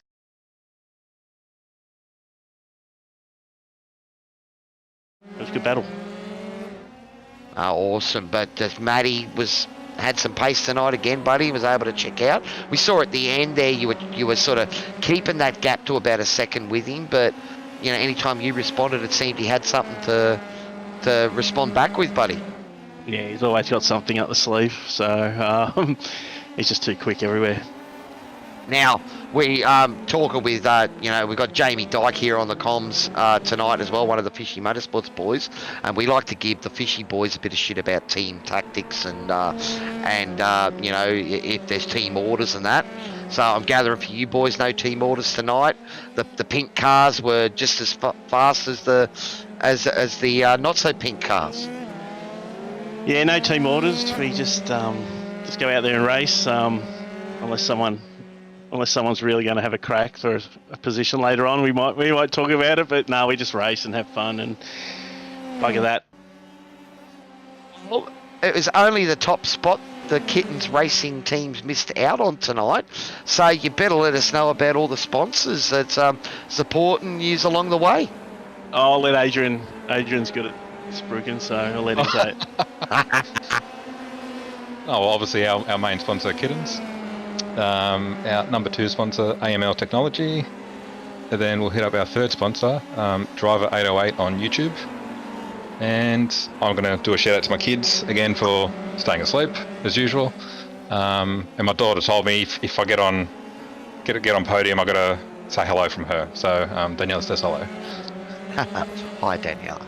Actually, I'm going to quickly say hi to Leanne and my little girl Harper too. So you don't get in trouble. Good work there, buddy, covering your butt by mentioning the family members. All right, so congratulations to the Kitten boys for P3 and P2, Adrian Lurdy and Darren Fahey. We've also brought Matty Jones into the chat. I've left the other two in here so you can give him a bit of shit later, Matty. But great racing tonight, buddy. You're able to check out the first race, but the second one took a few laps for you to get to the front. Yeah, I was just trying to be really careful in that second race, making sure I didn't get into a tangle I didn't need to find my way through. I knew if I was just patient, it'd come. And Well, we saw you cop a bit of a tangle last week, so was that a little bit on your mind for this week? Just give everyone a little bit extra room? it always is in these cars. You can't sort of bang doors like you can in the supercar and that sort of thing. If you touch wheels, you die. So, no, it's just a matter of being patient and trusting your ability to get through when you want to. Towards the end, was it just a matter of managing that gap back to Darren? Yeah. Before that safety car, I feel like I was sort of starting to struggle on the tyres. The lap times are getting pretty inconsistent, and I was not having a really fun time. And the safety car sort of came at a nice enough time where I was able to grab a set of skids, and it was just what it sort of came at the perfect time for me, I think. Oh, well, they do say you need some luck in racing to step up, but buddy, it hasn't been luck for you this season. You're just showing great pace. Also, I did give you a shout out a couple of times. I see you've been putting your hot laps in the chat there for the boys, so they can have a look at how you're getting around these tracks in the week leading up. So that's awesome stuff, buddy. You know I love doing that myself. Yeah, I have. Give us some more secrets. Yeah. Oh, look. No, there's no secrets in sim racing as far as I'm concerned, mate. It's a community where everyone's welcome, and if there's anyone out there that wants a bit of a hand or anything like that, I'll always put my hand up and give anyone a hand. I did a training session on Friday night with Carl Pickering, and he has improved by about 2 seconds a lap this week, I reckon. So if I can help guys out like that are sort of newcomers to the sport and help it grow, no lessons for the kitten racing boys though. They're getting a bit too close to you. Yeah, nah, that's it. Well, Matty, awesome result tonight, buddy. Another great drive. So let us know about the sponsors there for Precision Performance Shop Racing, and then we might throw it to you, Jamie, see if you got any questions for the boys. No worries.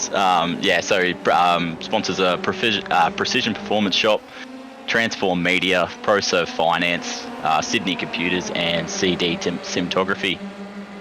Awesome. So, Jamie, you got any questions for the boys? We've kept them all in here because I know you've been chomping at the bit to say something to them. Darren and Adrian, do you boys race in anything else other than the F3s? F4, do a little bit of F4. I'm an old fart, so don't get the spare time. Yeah, same. I'm not on here as much as I'd like to, but it's mainly the F3 and the F4. Fair enough. I reckon with some of you drive. Nah, don't even say it, Jamie. Don't even do it. Well, look, I completely agree with the boys because I know it's hard enough trying to focus on one car, get fast in that. And, if they've got to keep coming up against you, Matty, maybe we need to get you in some other cars and slow you down a bit. Oh, mate, I just love racing. I'll have a dip in anything. Can we start a petition for next season? Can we have a Lotus 79 series? Yeah. Oh, okay. Yeah, I'd say yes. All right, okay. So already, we might see if a petition can get put up for that. But make sure you put your suggestions in, guys. There is pretty sure there's a suggestions section in the Discord. If not, just spam the open chat, and admin will get the point eventually. So, but it's been another great night of racing. Congratulations to our round 5 overall winner in both races, Matty Jones from the Precision Performance Shop Racing Machine, and Adrian Loretti P3, Darren Fahey P2 for Kittens Racing. Boys, great racing tonight and awesome to have a chat to you. And, we wish you luck for the rest of the series. Awesome. Thanks, Cowie. Appreciate it. Thank you. Thanks. Thanks, Kelly. Alrighty, boys. Well, Jamie, looks like we've come to the end of the broadcast. It's been an absolute pleasure having you in the comms with me, buddy. It's been a while, but I can see that it is a little bit like driving a bus, buddy. You never forget, is that right? Yep, totally. Awesome. Well, everyone out there in YouTube and Facebook, man, that will wrap up our coverage of the SRW Formula 3 series here on Sim Racing World TV. We had our TCR race earlier tonight, and it was a blast. And the F3s with a double race, 20-minute, 40-minute race tonight, they had plenty of action and didn't let us down either. So if you guys out there are loving what you're seeing, enjoying the racing, don't forget to hit that like button, follow us on all of our socials, hit the subscription and notifications so you don't miss out on any of the action moving forward. But on behalf of our commentary team, myself, Cowie, Jamie Dyke next to me, and Chef Toddy behind the scenes, thank you very much from SRW TV, and we will see you next time.